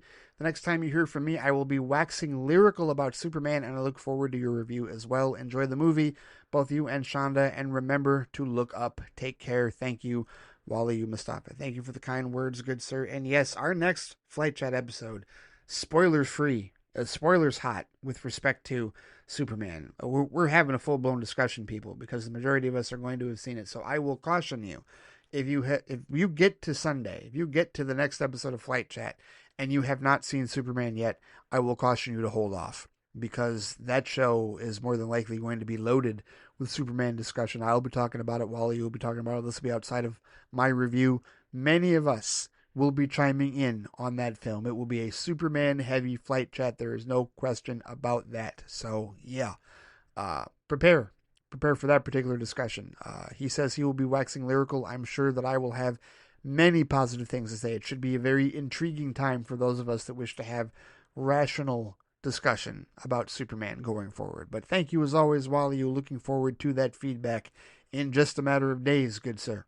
All right, here we go, people. The digital ravens are circling, which means that Mr. Anthony Dorsey has graced us with another email missive. This one titled Flight Chat 2.0 number 2. It was an absolute joy. I'm not entirely certain what that quote is from, but here we are, Mr. Dorsey gracing us with his presence. An email that he sent 4 days ago. Strap in. He says, hello again. I'm back again with what will surely be another long missive, as I've got a few big topics. So I won't even BS you that it'll be shorter, but maybe there'll be some shorter reviews sprinkled in there. Again, no real-life updates. Got any job hunting tips or connections? I'm losing my mind at this point. Oh, I'm sorry to hear that, Anthony. So let's just get into it. Grab a drink, sit back, relax, and enjoy or not enjoy my thoughts and rants today. Here we go. He says, first, I want to quickly respond with some feedback to my last email missive. When I said that, I thought Star Wars would start to move back to a movie-first franchise after Ahsoka isn't so much a hope, but an expectation following recent press from Andor. In an IndieWire article, and he sent the link for it, Tony Gilroy is quoted as saying, quote, I mean, for Disney, this is $650 million, he said. For 24 episodes, I never took a note. We said F the Empire in the first season, and they said, can you please not do that? In season 2, they said, streaming is dead. We don't have the money we had before, so we fought hard about money, but they never cleaned anything up. That freedom comes with responsibilities. End quote. He says this quote paired with zero news on any other live action shows from Star Wars after Ahsoka Season 2, paired with a ton of movie announcements, leads me to believe that this Star Wars streaming era is nearing its end with Ahsoka Season 2, or hopefully at least Season 3, and that the franchise will return to its roots as a movie franchise. Personally, he says this does disappoint me, as overall, I loved having spurts of weekly live-action Star Wars adventures, but with the majority of shows being at least somewhat divisive among the audience and a seeming lack of profit from these shows, I understand the pivot to making the shows theatrical first again, as they're guaranteed at least some profit there, unless they pull a solo again and reshoot a finished movie. Unlike Marvel, which could reasonably lower budgets by focusing on more street-level superheroes, that's just not something that can be done when the show is set in a galaxy far, far away filled with alien spaceships, unique environments, and otherworldly technology. All right, Anthony, I'll say this. I see where you're coming from with that in terms of empirical data. I'm unwilling to make that determination that you have made, and here's why. They don't know what the hell they're doing with respect to streaming and, theatrical in that regard. They don't.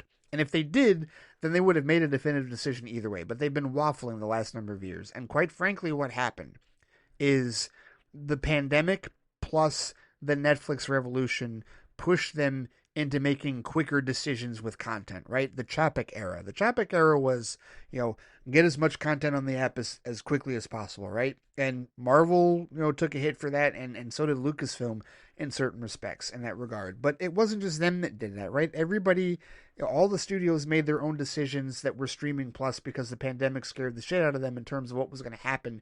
And they wanted to keep all their ducks in a row. They wanted to hedge their bets as best as they possibly could. Okay, I get it. And now they're peeling back. Now they're slowing down. But I am unwilling to say, just because we haven't heard anything, that there's going to be no more Star Wars streaming after Ahsoka Season 2. I am genuinely unwilling to say that. And I think it's a little short-sighted to come to that immediate declaration with respect to it. And again, I see where it looks like that. But again, who would have thought that we would have gotten all these Star Wars shows after the Rise of Skywalker? Did we really believe that the natural progression of Star Wars was just going to be, let's go to streaming forever? No, we were thinking of other movies, right? There were other things that we thought, there was a time where we hadn't thought of this being anything other than a theatrical franchise, and now it is clearly more than a theatrical franchise. And as far as the shows touting controversy, here's the problem that I have with that. First of all, we're not measuring, we're still in trust me bro stage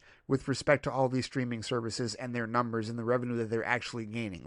We don't know exactly, and we're not being told specifically. There's no objective measurement for how successful or not these shows are in Disney Plus. All we know is what Disney tells us, right? That's all we know about any of these apps. All we know is what Netflix tells us. All we know is what Warner Brothers tells us. Now, if somebody there is trying to make decisions to justify going back to theatrical, I guess that's one thing. But here's the thing. Theatrical is a crapshoot. And you're telling me that you think just because the sequel trilogy, and I'm not saying you and directly, Anthony, but so just because the sequel trilogy, each of those made at least $1 billion, that, we're going to go back to, the Dance with the Girl That Brung Us, we're going to go back to majorly theatrical, or is it going to be in waves? Or might it be that they figure out that they need to do what Marvel is essentially doing? Marvel isn't abandoning streaming, okay? Regardless of what people may think or feel about it, when somebody made that comment about,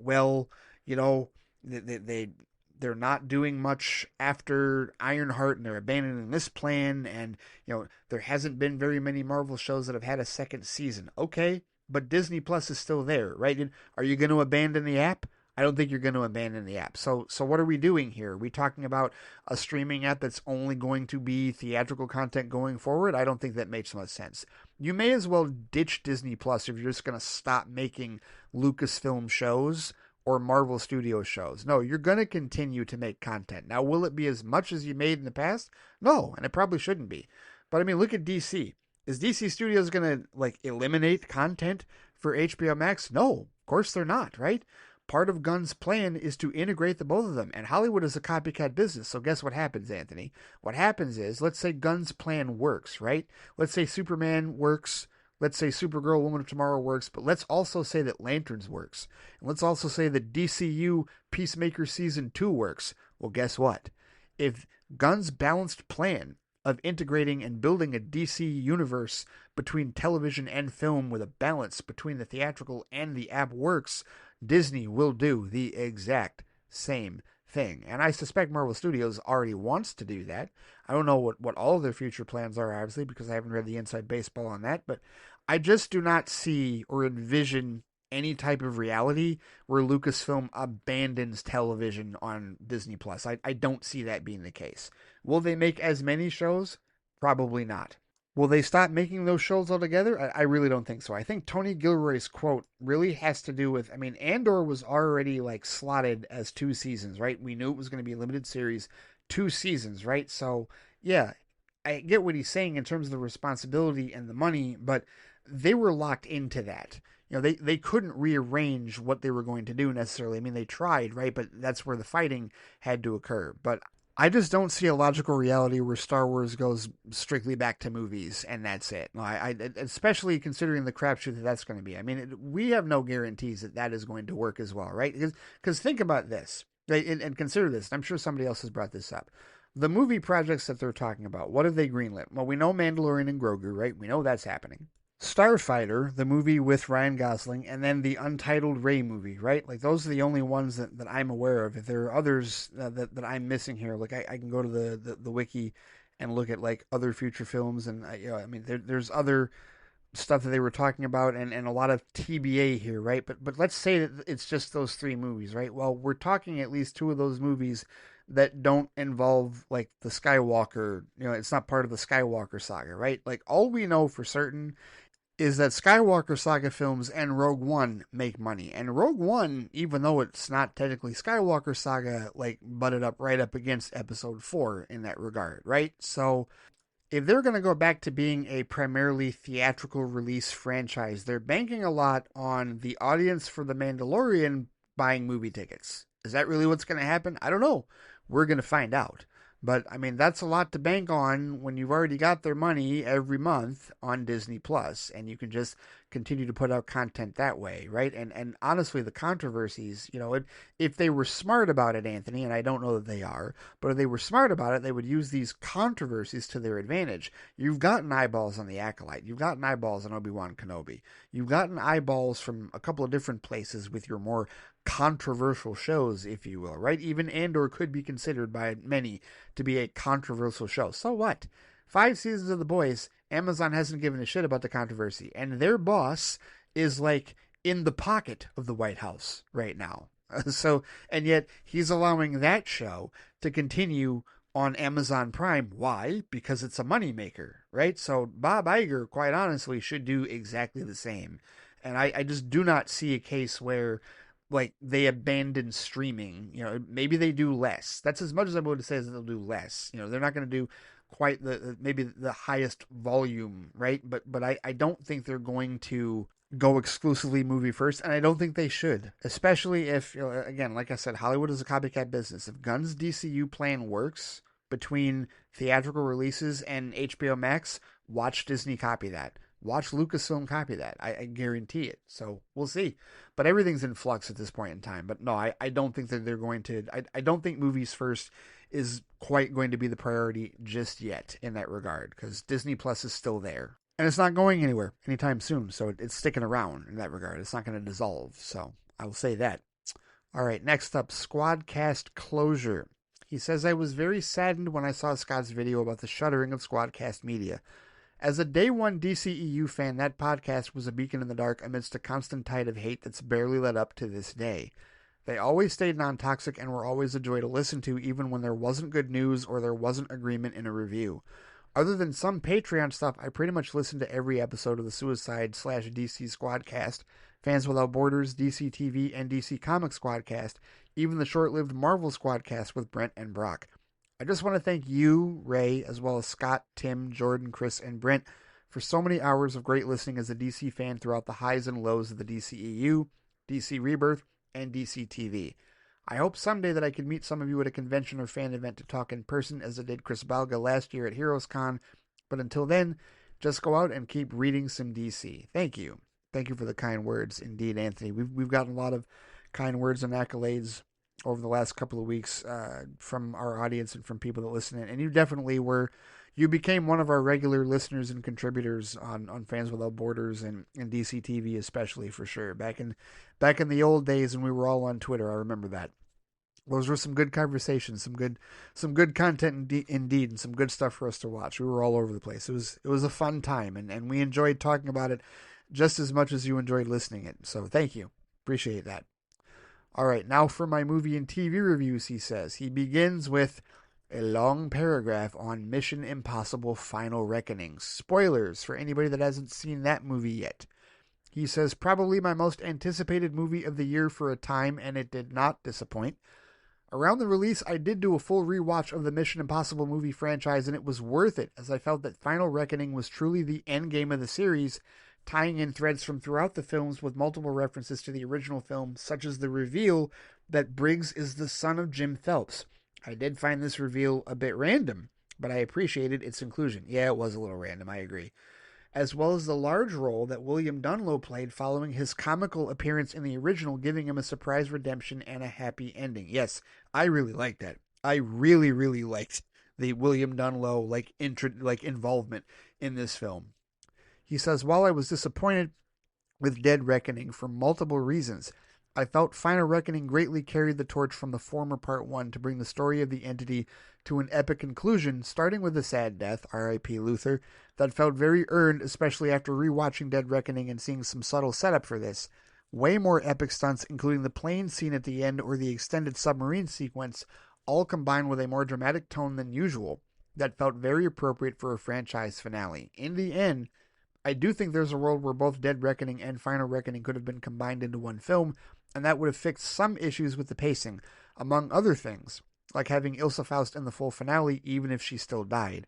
I didn't think this film used some of the Dead Reckoning cast very well, such as Grace and Paris, but Ethan Hunt solidifies himself as one of the great movie characters, doing the most insane stuff while committing himself to a goal and plan that he only really knows or believes in. I also like the brief part Trammell Tillman played as Captain Bledsoe following his very memorable role in Severance. I still have not seen that. I also thought the soundtrack was fittingly epic and intense, though it likely won't get as many listens from me as the Mission Impossible Fallout soundtrack, which is peak. Final Reckoning is not the top of my Mission Impossible ranking, but I thought it was a great achievement for the franchise, and I can't wait to get it on 4K Blu-ray. Rating 9 out of 10. Before moving on, he says, here's my ranking of the Mission Impossible franchise starting at the top. Fallout, one of my all-time favorite action films, then Rogue Nation, Mission Impossible 3 moved up several places this ranking, Final Reckoning, Ghost Protocol went down a few places this time, Mission Impossible, Dead Reckoning, and finally Mission Impossible 2. Not bad, but something has to be at the bottom of this list. I think MI2 is probably at the bottom of most of our lists. I'm sure somebody out there, it's their favorite. I'm sure somebody out there thinks of it more highly than last, but yes, it's 8th place on my list as well. I'm the one that still has, 3 is still tops for me. Mission Impossible 3 is still my favorite of this entire franchise. It is number 1. Fallout is probably a close second because Fallout was very, very good. Thoroughly enjoyed that one. And then as far as the others, I mean, it's weird because this franchise has gone through, like, I feel like initially, like, the first one was the true spy film, and then the second one was the John Woo action balls to the wall movie. And then, the part of the reason I really like 3 is because it established the balance. And, J.J. Abrams walked so that Christopher McQuarrie could run, right? And I know Brad Bird did that second one. He did Ghost Protocol, but McQuarrie really took this over. In Rogue Nation through to Final Reckoning, all 4 of those movies, that's his stamp. But the blueprint of all of that comes from Mission Impossible 3. Absolutely. And that's where Benji first comes in. That's where they really got the rubber mask stuff going. Like, they really, they found their footing with that film. And a lot of what we see, a lot of what we enjoy in Final Reckoning, in Rogue Nation, in Fallout, comes from that movie. That's why that is number 1 as far as the Mission Impossible movies for me. With respect to what you're talking about in terms of character usage and pacing between Dead Reckoning and Final Reckoning, that's, of course, wholly subjective. For me, I mean, that's what happens when, you combine or you split one story into 2. I feel like we saw more of Paris and Grace's stuff in the first movie, like in Dead Reckoning, than we did in Final Reckoning, right? Final Reckoning, it was, primarily Ethan. And I get that because as an overarching story, Grace and Paris got their setups there, and then they're working in support of Ethan like the regular team normally does in a single film in Final Reckoning. That's how I looked at it, truthfully. So I was okay with that because there was a lot of, you did the rewatch, but there was a lot of Final Reckoning that I still remembered and was still fresh in my mind because I really like that one. I like all of these movies. There is not a bad Mission Impossible movie, in my opinion. There really isn't. No, MI2 is not a bad film. It's very different. It's an action film. It's the most implausible of all 8 of the films, crazily enough. But I still enjoy it. I still enjoy the entirety of this franchise. Here's something that I need to decide, though, and I'll ask you this question, Anthony. And you don't have to wait till the next flight chat to answer. Here's the deal. So obviously, I have my steelbooks. I have all of them, right? I have Mission Impossibles 1 through 7, right? Now, when I got Dead Reckoning, I obviously bought it when it was still called Dead Reckoning Part 1, and that's what the casing says. Mission Impossible Dead Reckoning Part 1. Well, about a week or so ago, discovered that they will be releasing a new reprint of the steelbook that will take the part 1 off of the casing, and it will just say Mission Impossible Dead Reckoning as the movie's been retitled that. So here's my question. Do I get the retitled Dead Reckoning case, or do I keep my one that says part 1? Because there is something unique about having a case that is no longer printed. It probably won't get me like any more money or anything like that. That's not how physical media works. I mean, yes, a number of these things are overpriced on eBay and whatnot, but no, it's not that type of a situation. So, like, for aesthetics purposes, like, what's more important? Like, do I keep the original one, or do I go for the renamed title? I'm just curious about that. I have Dead Reckoning Part 1. Do I replace it with a Dead Reckoning case, or do I just keep it as Dead Reckoning Part 1? Because I'm going to get Final Reckoning as well, right? I've already got that pre-ordered. So that is my question. That is what I'm curious about. What would you do? I think I have an idea of what I'm going to do, but I'm just curious as to what your thoughts with respect to that is. So, all right. Let's continue on here. So after Mission Impossible, we move on to The Last of Us Season 2, which has vague spoilers. He says, coming off the first season, which I felt that it was such a good adaptation of The Last of Us video game that it greatly improved upon the source material, I felt this season was a slight disappointment, changing some important elements from the game that hurts the story overall and themes. It's a shame, he says, that similar to The Acolyte, any subjective issues one has with the material are quickly drowned out by idiots.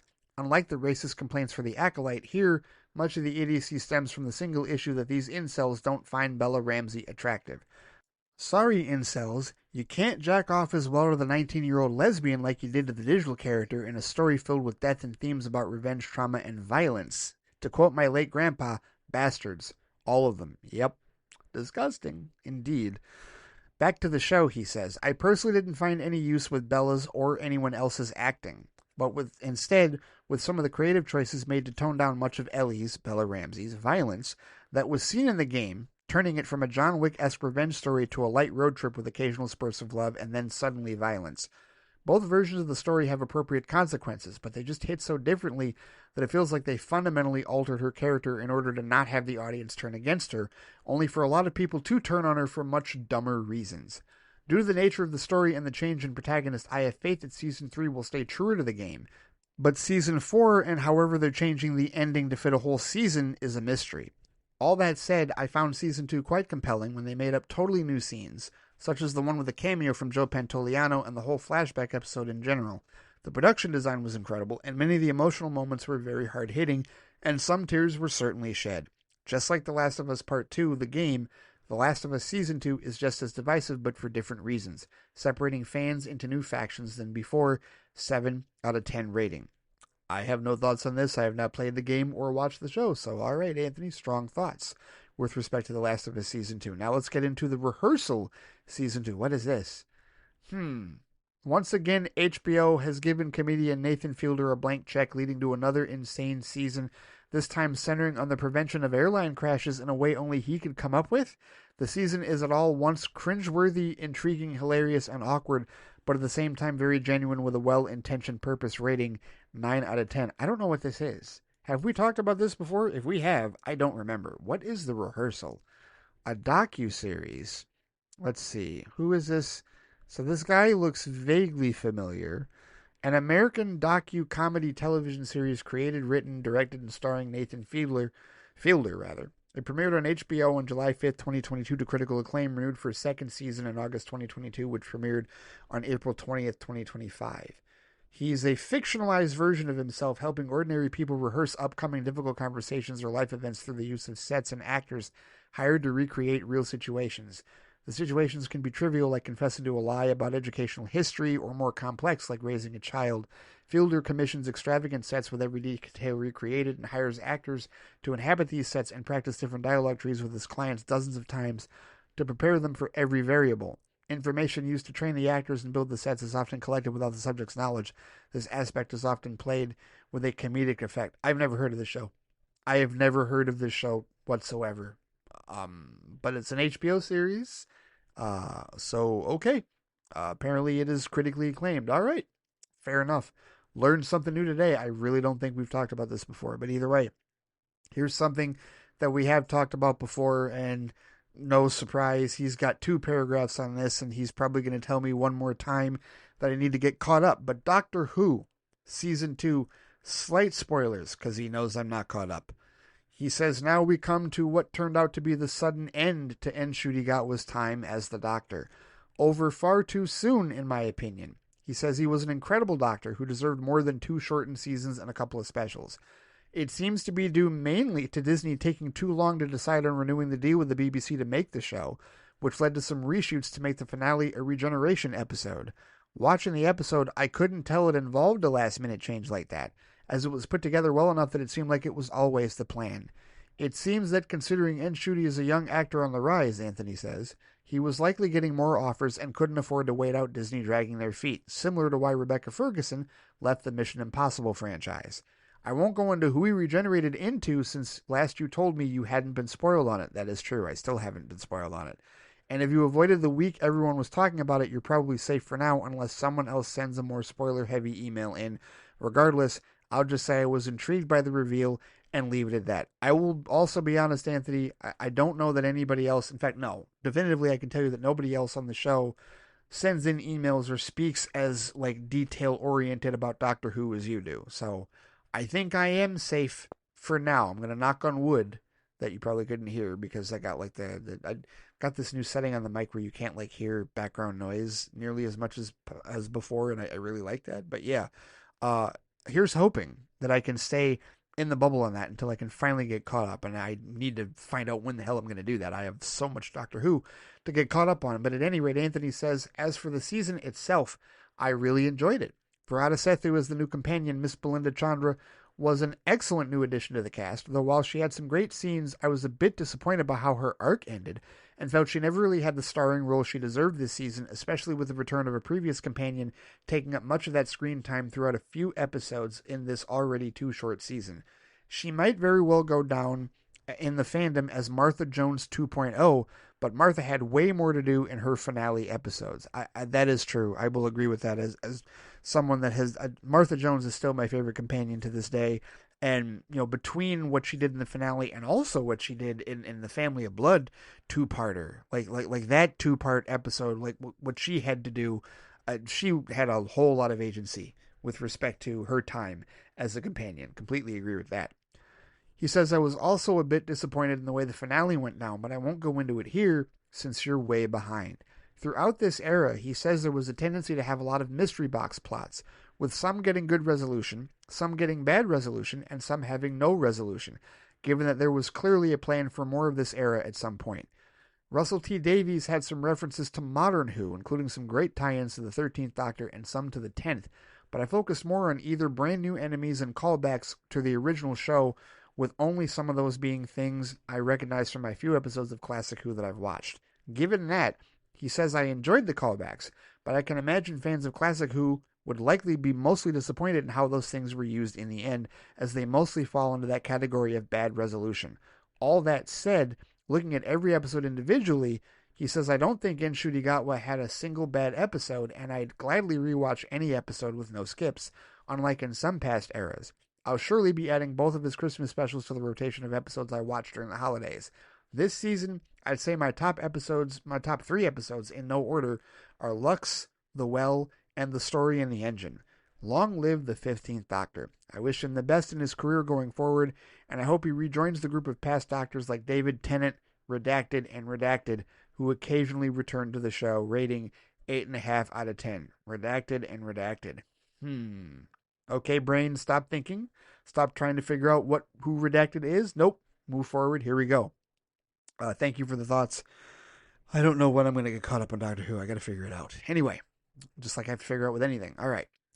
Sinners. Ooh, no spoilers, he says. Well, spoilers are hot on this one because, I mean, if you wanted to, because I have seen it, I did review it. But either way, he says, I wasn't initially interested in seeing this movie until I saw the constant praise, and that might have hyped me up too much for it. But in the end, I do think it's a fantastic movie. Okay, there's that. Michael B. Jordan and newcomer Michael A. Jordan, being funny there, killed it as the twins Smoke and Stack, though I did find it hard to differentiate them during the party, as well as the true lead of Miles Caton as Sammy. The whole cast was great, but Jack O'Connell, Haley Steinfeld, and Wunmi Masaku were major standouts. The story was very simple, he says, But director Ryan Coogler did a great job building tension while injecting so much culture, especially through the music used, such as in that now iconic sequence with Sammy, as well as the crazy Irish jig. I wasn't fully sold on the movie as the credits rolled, but that epilogue scene in the credits decontextualized the whole film for me in the best way. Some parts reminded me of Mike Flanagan's Midnight Mass due to similar horror elements slash monsters used, but with different aspects focused on, with this movie focusing on music and black culture, and that show focused on religion, faith, and addiction.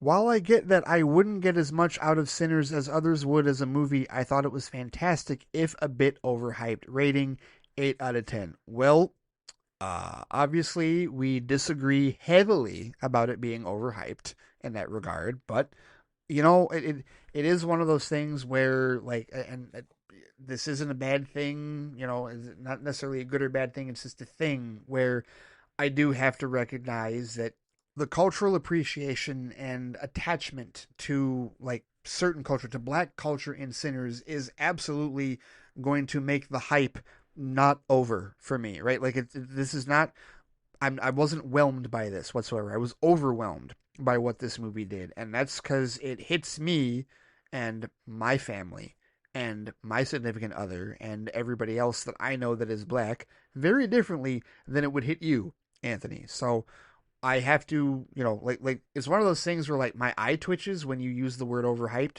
but I have to remember that you're not black. And again, that is not a good or a bad thing in that regard. It just is a thing. This movie, as I said in my review, will hit black people very differently.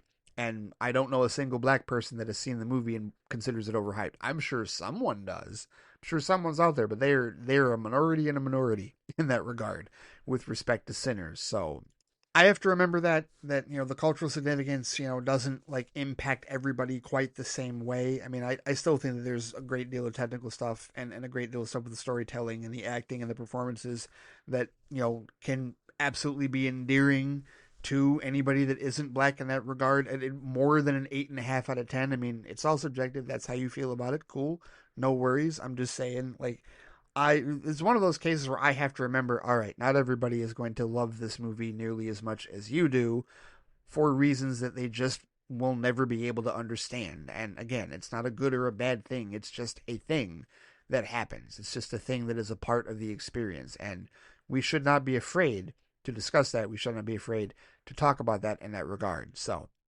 all right. So those are your thoughts on Sinners. You at least liked it. 8.5 out of 10. That's good. That's good. That's really awesome. It's a 10 out of 10 for me, maybe even more than that. And I don't expect any film this year, including Superman, to eclipse it being the best film of the year for me with respect to 2025 in that regard. But we move forward. How about this? The Life of Chuck, no spoilers. He says, another thing that reminded me of Midnight Mass is this new film from Mike Flanagan featuring several cast members from that show in wildly different roles.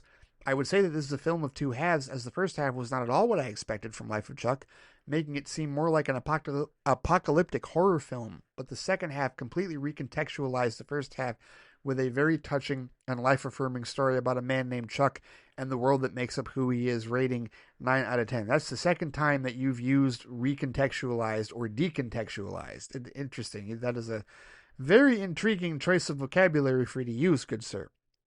So that's Life of Chuck. And he's brought up Mike Flanagan a couple of times. I've seen one Mike Flanagan thing, and that's Doctor Sleep.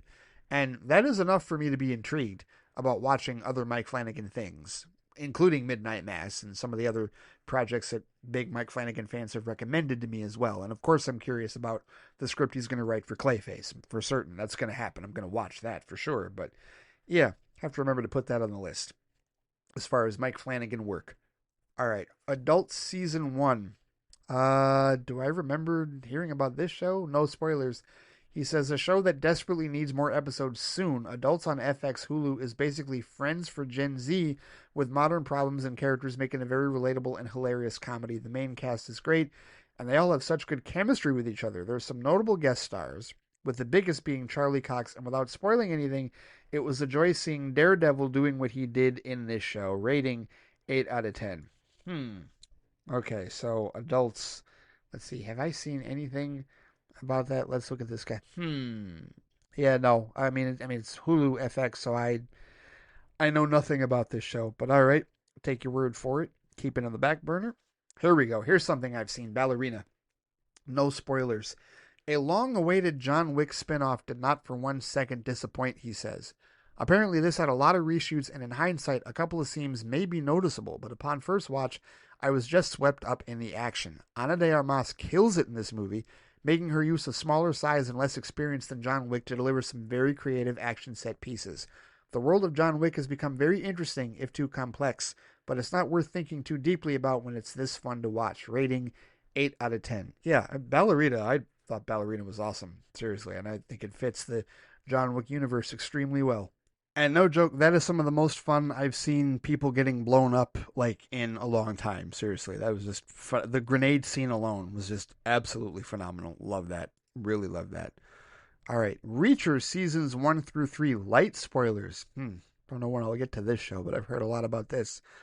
He says, I finally caught up on this series and I'm so glad I did. Each season told a standalone adventure for Major Jack Reacher, though he prefers just Reacher, but with some connective tissue occasionally, from a small town conspiracy to an old squad reunion in New York City to an undercover mission in New England. Trouble finds Reacher wherever he goes with a new cast each season to deal with. This wandering murder hobo kicking ass makes for great TV. It can be quite predictable, but with one or two relatively surprising twists, but otherwise it's just a fun show to watch, and I'll take many more seasons, please. Rating 8 out of 10. That's Amazon, if I'm not mistaken. But yeah, Reacher. Alan Ritchson, who of course I know him as Hawk from Hawk and Dove in Titans. That's the only thing I've really seen him in. There are a number of people that have fan cast him as DCU Batman, so they would love to see him cast in that role. I don't know if I will agree with that going forward, but hey, whatever DC Studios and James Gunn wants, that's who I'm in favor of with that. All right, How to Train Your Dragon, the live action, no spoilers. He says, I've seen the original animated version once and I liked it, but I cannot say how one-to-one this remake is to that, but from my memory, it stayed very true to the original in a way that at times it felt like a retread with some occasional elevation of the source material. As far as live-action remakes of animated movies go, this beats most of the Disney remakes by staying very true to what made the movie popular. Kinda boring in that it's just the same movie again, but sometimes that's all you want for these things. Rating 8.5 out of 10. Sounds like a better version of what The Lion King should have been, in my subjective opinion, truthfully, even though that movie made as much as it did. The live action animation remake, yes. All right, next, Vinland Saga. I don't think I've heard of this. Is this an anime? Oh, yes, actually, I have heard of this. No spoilers.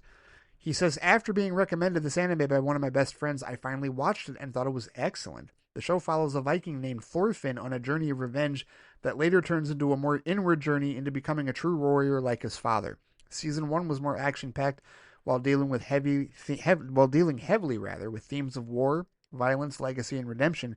The show hooked me very quickly with the first arc that sets up Thorfinn on his quest while also making clear the themes of the story. I did find the second season less engaging than the first, with some more cartoonish characters than season 1 had, but I enjoyed the introspective aspects of it.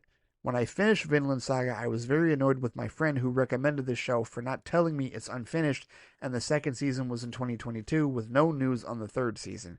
Just great. Rating 9 out of 10. So, yeah, that's awful. No, if they leave you hanging off of a cliff, it's like, oh, unfinished. Who knows if we're going to get a third season? That's unfortunate. But here, I'm curious about something before we go forward here. And I think we're only now reaching the halfway point of Anthony's reviews. Remember, this is a Dorsey-sized email. The most he has given in a rating here is 9 out of 10 for everything. He's given some things as low as a 7 out of 10, which that's what he gave The Last of Us Season 2. He's given some 8.5s, but 9 is the highest that he's gone. So now the question is, does Anthony give anything 10 out of 10?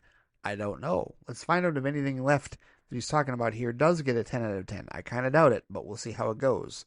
Next up, he talks about F1, no spoilers. He's got one sentence for this. Simply put, paint-by-number story and characters, but solid acting, stellar visuals, intense racing scenes, and another killer Hans Zimmer score. Perfect entertainment movie, 8 out of 10. Okay, so perfect entertainment movie, but not a perfect score. 8 out of 10. All right. Next up, Secret Life of Walter Mitty, no spoilers. After Severance, he says, I've been meaning to watch this underrated Ben Stiller directed film and found it just as good as I expected. It takes a bit to get started, but overall, I found it very hopeful and aspirational. Highly recommend. Rating 9 out of 10. All right, another 9 out of 10. Okay, here we go. He's got two other reviews left. Two big ones, two big shows. One that I have seen and one that I have not seen. Let's start with the one that I haven't seen. The Bear, Season 4, no spoilers.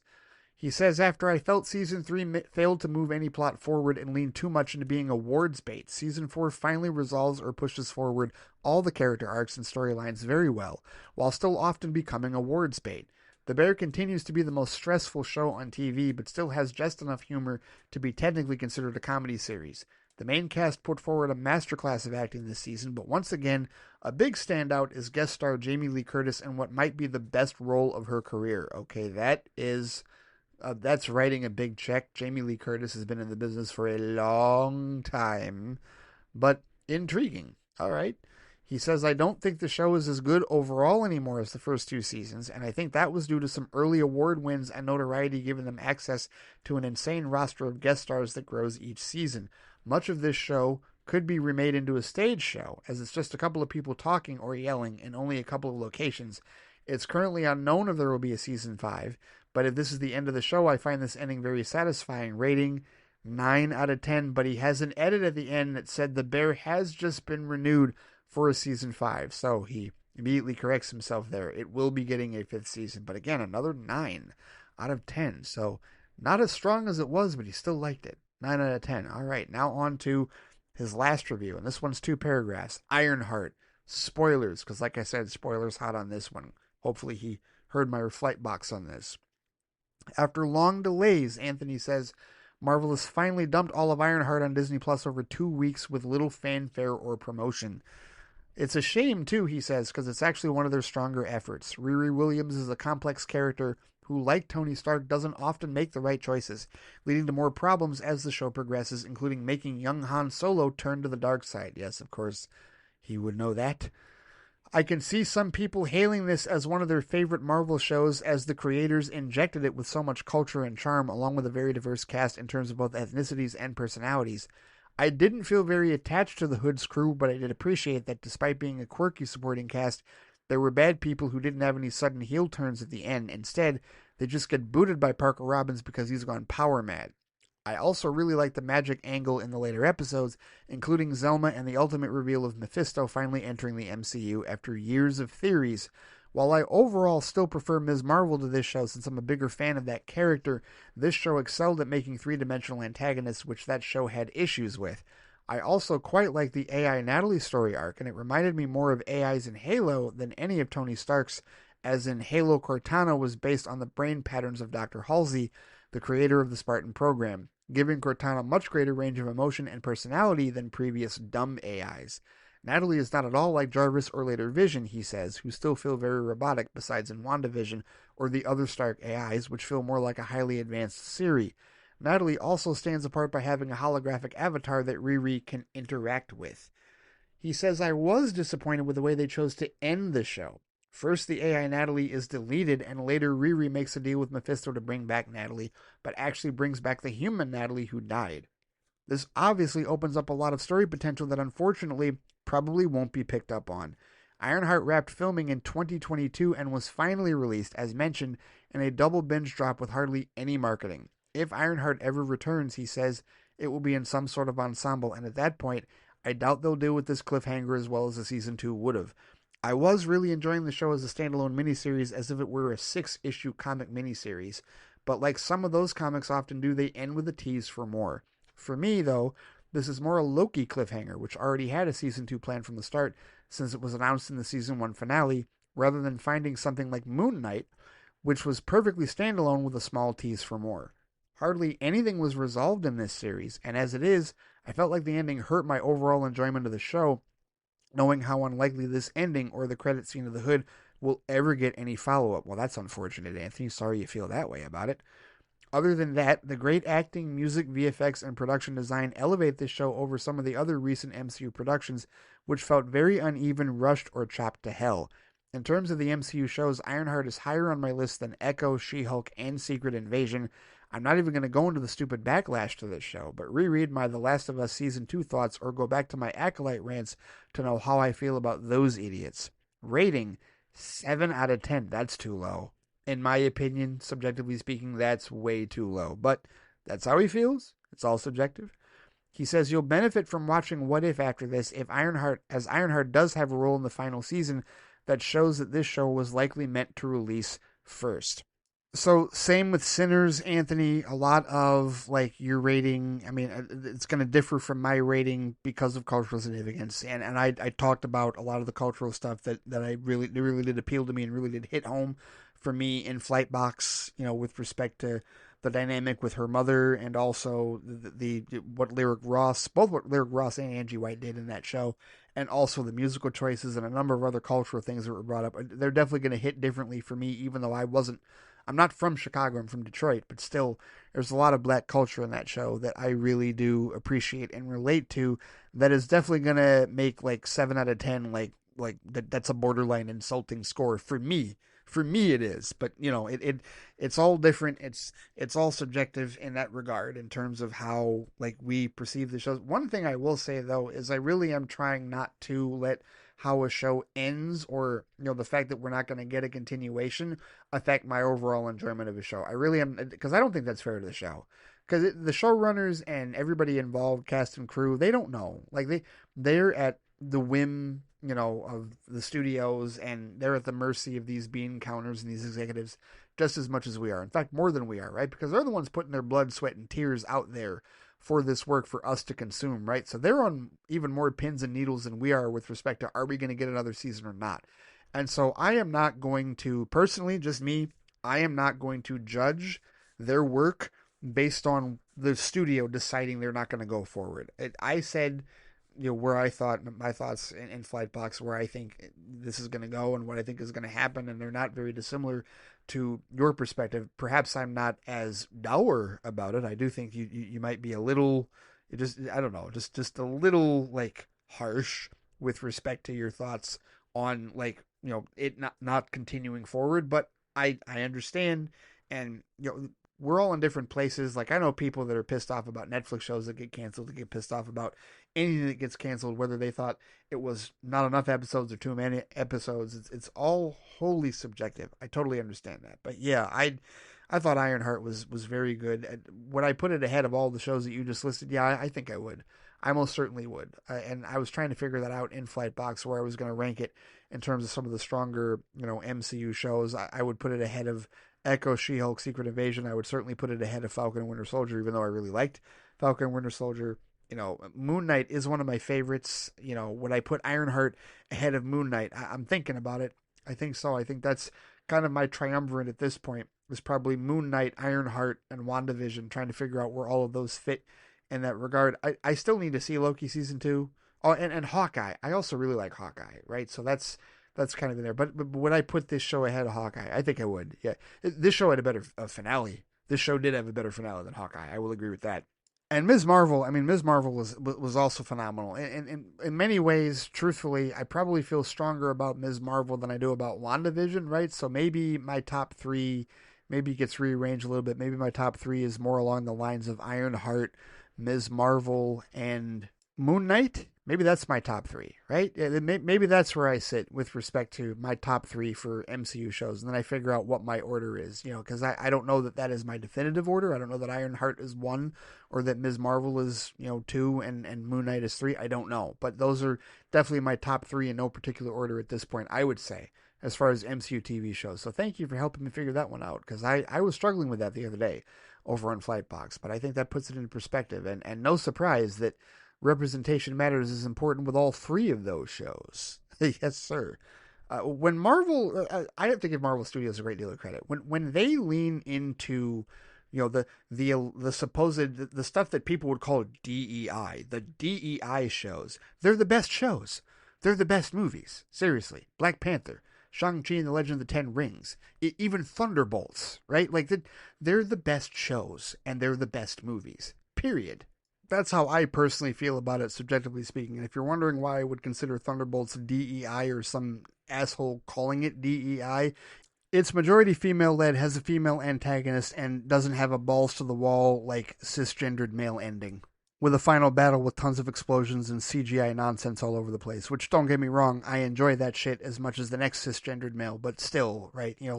I could just see somebody watching Thunderbolts and going, I didn't need this after school special snowflake bullshit. In fact, I feel like I read some dumbass say that on social media somewhere. Either way. So yeah, when Marvel leans into like cultural significance with respect to its projects, those are the best ones, in my humble opinion, truthfully. And if I'm biased for that, I don't give a shit. Bias isn't a bad word. But Anthony says, that's it for me this week. After all these reviews with high ratings, one might wonder if I'm a very easy grader, with the lowest thing here being a 7 out of 10. I'll admit I'm a bit of an easy grader, but I also just don't feel like talking about the things I didn't like as much, especially when I take up so much time of yours and my own to write these emails. Although if you want my opinion on things like Age of Ultron or The Rise of Skywalker, you can find me on social media at AJ Dorsey Films. Hope you enjoyed this massive missive. Expect another one at least after Fantastic Four First Steps releases. Until then, may the Force be with you, Anthony J. Dorsey. Anthony, thank you for the digital missive. No, I don't want you to talk about shit that you don't like, because I'm not interested in that. I really am not. And again, like this happens. I got into another discussion on Reddit about this the other day because we were talking about the critics. Like we were. It was a debate in the DC universe, or the DC cinematic universe Reddit, the subreddit, about the importance of critic reviews, because of the Daily Beast one that was leaked about Superman. And I reiterated my point that I've made to all of you about how I feel like we need to take more responsibility for our emotions in terms of our choices when we go see a movie, and stop blaming the directors, stop blaming the writers, stop blaming the actors, stop blaming the studios for why we didn't like it. We're the ones making the conscious choice to dislike a particular film, right? And you get all the standard arguments. Well, why would you toss aside, it's anti-intellectual to toss aside someone who's an expert at what they're doing. Calling a critic an expert at what they're doing, that's anti-intellectualism, because they don't give a shit about you, and they're not doing it for academic purposes. They're doing it for attention purposes, to get your eyeballs and get your clicks. That's what it is. Stop putting critics on this pedestal like, oh my goodness, they know what they're doing and we should always default to them. No, the F we should not whatsoever. You should make up your own mind. And in that regard, you should make up your own mind in terms of why you like or dislike a thing. It has nothing to do with, oh, they screwed this up or they messed that up. No, you didn't like their choice. You didn't like what they did. And why is that so much more difficult to say? Why do we always, like, our first instinct as fans is to place blame on any and everyone else for how we feel, instead of simply saying, this is how we feel about it. Why do we not? Why do you think the world is as screwed up as it is now? Because we don't take accountability or responsibility for our own emotions when it comes to a thing like this. Even with movies, TV, and other assorted media. If I go into Superman on Tuesday and I don't like it, it's because I have made the conscious choice not to like it, right? There are parts of it that I'm going to enjoy, and there are parts of it that I probably won't enjoy. That's on me. It's not on James Gunn. It's not on David Corenswet. It's not on Peter Safran, even though I said earlier that he talks like he's got a stick up his ass. That is how I am interpreting it. Those are my feelings, not them. I don't give control of my feelings to other people in that regard, right? Like, and I feel like that's primarily what we do when we feel a particular way about a thing that isn't necessarily good, whether it's good or bad, truthfully, right? Like, I can praise a director, I can praise a writer, I can praise a studio and be like, wow, what a great job they did because I enjoyed it. And I can do the same, on the reverse and say, wow, what a terrible job they did, in my opinion, right? But placing blame on that, like, no. So to me, Anthony, you don't like Age of Ultron, you don't like Rise of Skywalker because you have made conscious choices not to like those films for your reasons, right? And there's nothing wrong with stating that. And I don't understand why people think there's anything wrong with saying that. It doesn't invalidate what's going on. It doesn't invalidate how you feel at all. In fact, if anything, it's you taking ownership about how you feel. But by the same token, I don't care. Like, I'm not being crass about it. You can dislike whatever you want. I just don't care to focus on that, as you said, in particular, like in these emails, right? With all to me, like 7 out of 10, like I look at a 7 out of 10, like, oh, well, you kind of liked that. You didn't like it as much as you could have, right? Even though it's like 70%. 70% is still, much higher than 50-50 and certainly higher than 60-40, but still, like, that's how I look at it. So I didn't look at any of this as an easy grader. I look at it as, well, are you ever going to give anything a 10 out of 10? Is there anything out there that you would give a 10 out of 10? I don't know. Maybe, and I've seen different schools of thoughts on this as well. People say, people will give it 10 out of 10. Like, I'll give 10s out of 10s. I'll do that. I gave Sinners a 10 out of 10. I will continue to do so, right? And if I enjoy it that much on Tuesday, I will give it a 10 out of 10. And I will, gleefully see it again after work on Friday, right? The day that it releases. I'll do that. I'm open to doing that, right? But I know there are people out there that refuse to give anything a 10 out of 10 because in their minds there's no such thing as a perfect movie. Well, just because movies are made by humans and they're flawed doesn't mean that you can't give it a damn 10 out of 10. It's because all of that, your appraisal is completely subjective. So the idea of there not being a perfect movie, well, you're making the conscious choice to say that there are no such things as perfect movies because you're making a choice to heighten the fact that movies have flaws. Well, that's your business. You can do that all you want. It's not something that I'm going to do, truthfully. I'm going to look at it like, okay, did I enjoy the hell out of this movie? What did I enjoy about it? Do I feel like giving it a 10? Yes, I am. If I don't, then I don't. If I do, then I do, right? But I guess I just don't have like strict rules about it. And I don't know that you do, Anthony. I'm just curious if you have strict rules about that or not. Will you give something a 10 out of 10? Is 10 out of 10 a possible rating in your world, or is it not possible because nothing can be perfect, right? I'm just curious where you sit on that, because I know people that are on both sides of the spectrum with respect to that. Very curious. But either way, thank you as always for the feedback. I look forward to the next major email missive, which, as you said, will probably be sometime after Fantastic Four First Step. So we got a few weeks before we get into that. But I'm sure that missive will contain your thoughts on Superman and others as well, and probably whatever shows you've been watching down the road as well. So thank you as always, good sir. All right, with the return of Superman to the big screen also brings the return of Kobe Wilcox, who it's been a while since he's sent in any email missives, but he's got one this week titled "I'm Back with the Milk" for Flight Chat. He says, "Hey Ray, I know it's been some time since my last email, but with the new Superman film close to release, got me motivated to reach out. So let me give you a rundown of what I've been doing," he says. "First off, November was absolute hell for obvious reasons, to the point that I was on zombie mode for 3 weeks.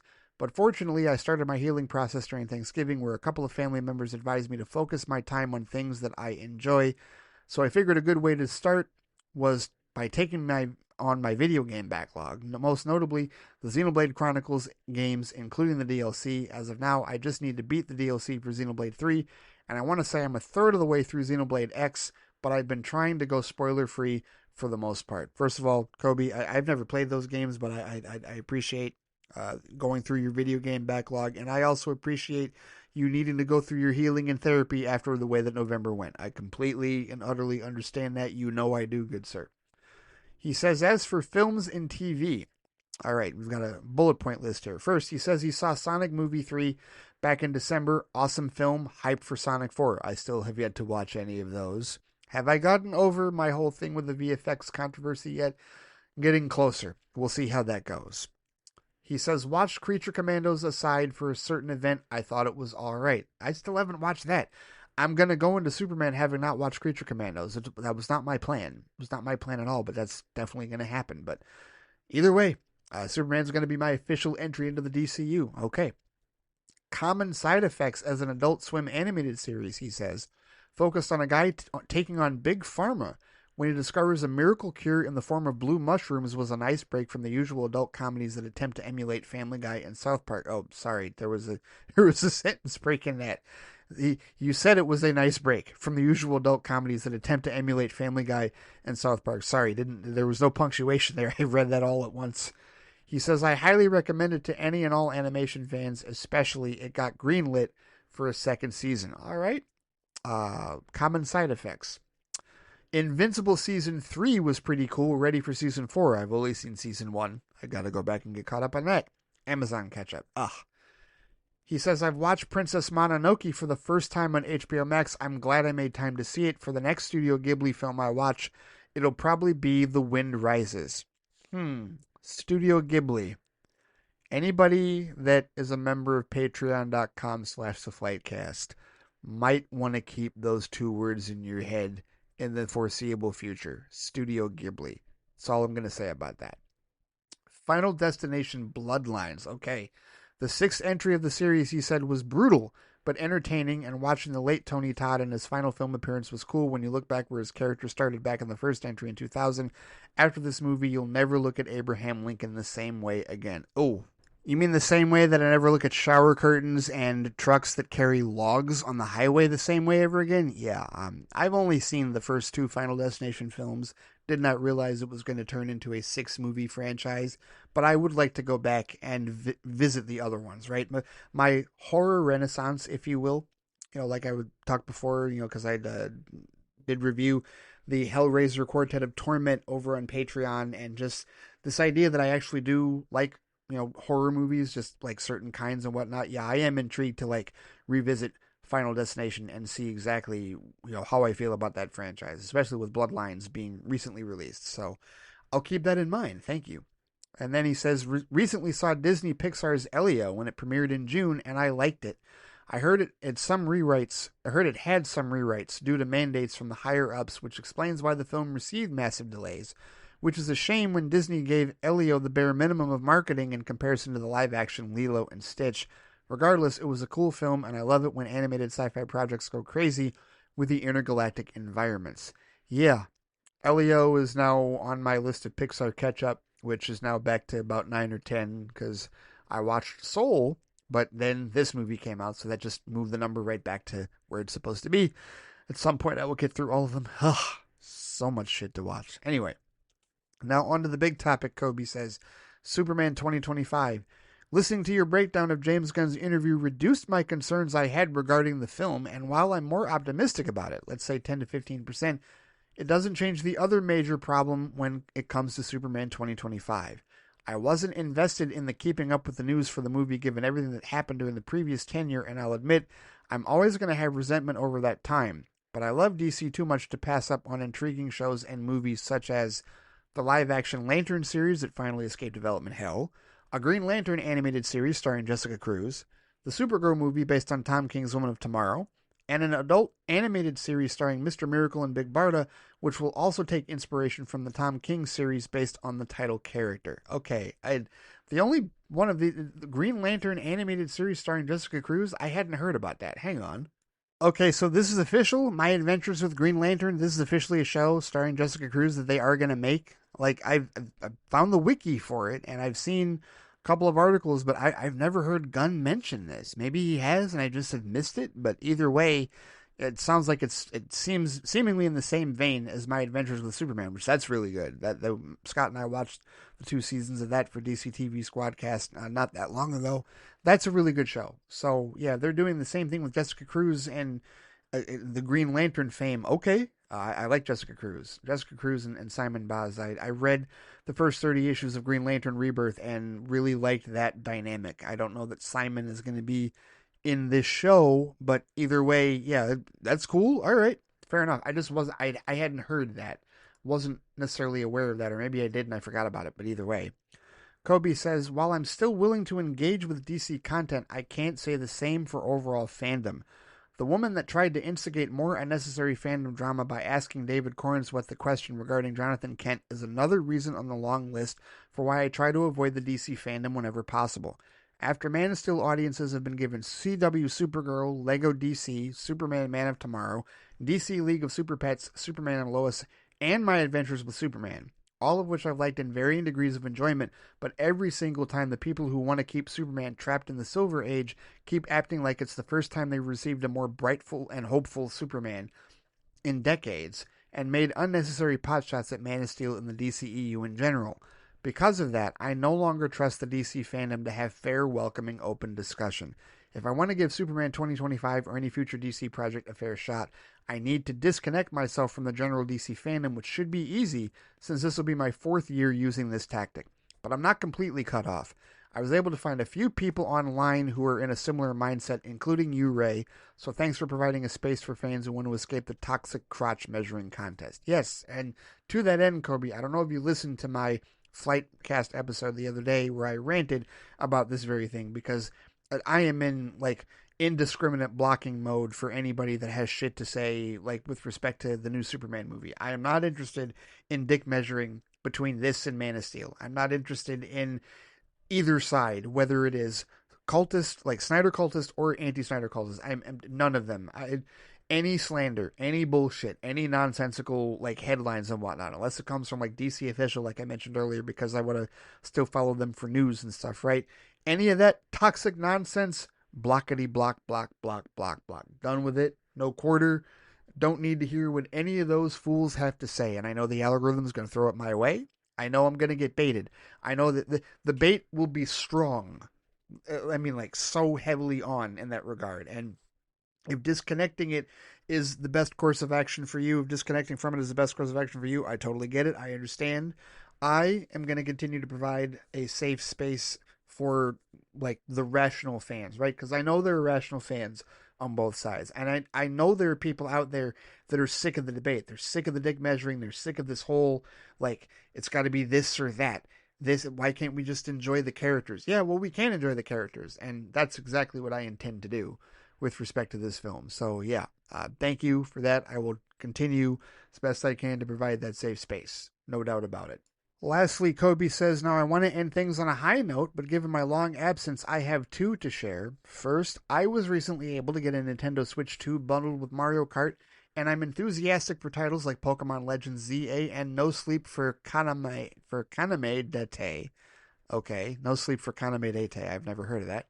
The second is that I'm a big Pokemon fan, and one of the games I've been playing is Pokemon Go. I started the game when it launched in 2016, had a bit of a stopgap during the hell that was 2020, but now I am up 3 million XP from hitting a major milestone in the game that is the maximum trainer level 50, and with the upcoming events, I could see myself reaching that goal by the end of the month, so I have that to look forward to. Thank you for hearing me out, Ray, and I'll be back with my thoughts with Superman 2025. Thank you, Kobe, for sending your thoughts in. Looking forward to your thoughts on Superman 2025. And as far as Pokemon Go is concerned, perhaps have you talked to Philip Barker about that? I know he's a huge Pokemon fan. I've seen him post about Pokemon Go and the like a number of times, I think. Pretty sure I have. Hopefully I'm not misappropriating that. But yes, indeed. I missed the boat on that myself, but I do not begrudge anyone that is a fan of Pokemon. And congrats as well on you getting a Nintendo Switch 2. Both you and John R. had some games to play. Yes, indeed, good sir. Thank you. Appreciate that. All right, back to another Dorsey-sized email from Mr. Amr Osama. This one titled, A Marvel Goodbye and a Trekking Hello. Ironheart and TNG and more. He says, hey, Ray, I hope you're doing well. And that goes for everyone tuning in as well. As always, I've got a lot to cover in this week's email. Ironheart has officially wrapped up its final 3 episodes, which I'll be diving into, along with the end of Season 6 of The Next Generation, which I've just finished. Plus, there's a surprise new show I've officially started, and I can't wait to talk about it. Of course, there's spoilers to everything I talk about, so let's get started. Yes, spoiler warnings for all of that, including whatever mystery show he's going to talk about. But let's start with Ironheart. As Armour calls it, a series that starts with sparks and ends in full-blown fire. And not just because of the tech, he says. Across 6 episodes, the show charts Riri Williams' journey from genius in crisis to a hero teetering on the edge of corruption, identity, and power.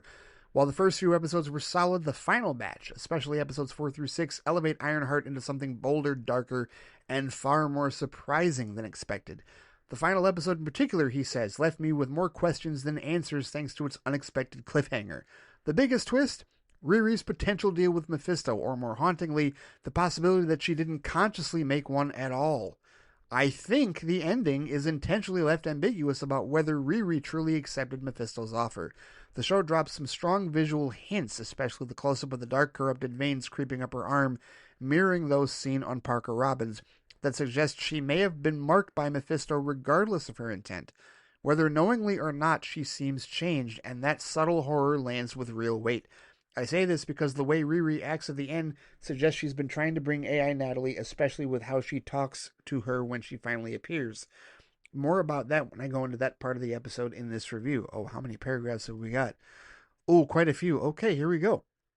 So this is a full-blown review of Ironheart. He says, there's also that big reveal moment. Sacha Baron Cohen as Mephisto. I'm sure you've seen the countless scoops and rumors. I definitely had for months. The reveal and casting were unfortunately spoiled for me ahead of time, but honestly, it didn't hinder my experience at all. I usually ignore scooper talks since they're wrong 90% of the time, and when they are right, it often feels like a fluke. But now it's official, Sacha is Mephisto, and I have to say, I really liked it. His portrayal is pitch perfect, charismatic, manipulative, and chillingly calm. I'm not familiar with Mephisto's comic book counterpart, but even without that context, I found Sacha Baron Cohen's performance captivating. He plays Mephisto with an eerie stillness and subtle menace that makes every scene he's in feel tense and layered. His interactions with Parker and later with Riri in the finale were just fantastic to watch. Adding to the ending's emotional swerve, he says, is the return of Natalie, formerly just an AI created by Riri, now alive. The reveal replays beautifully. Riri treats her as the AI she once programmed, only for the moment to shatter as it becomes clear Natalie is real.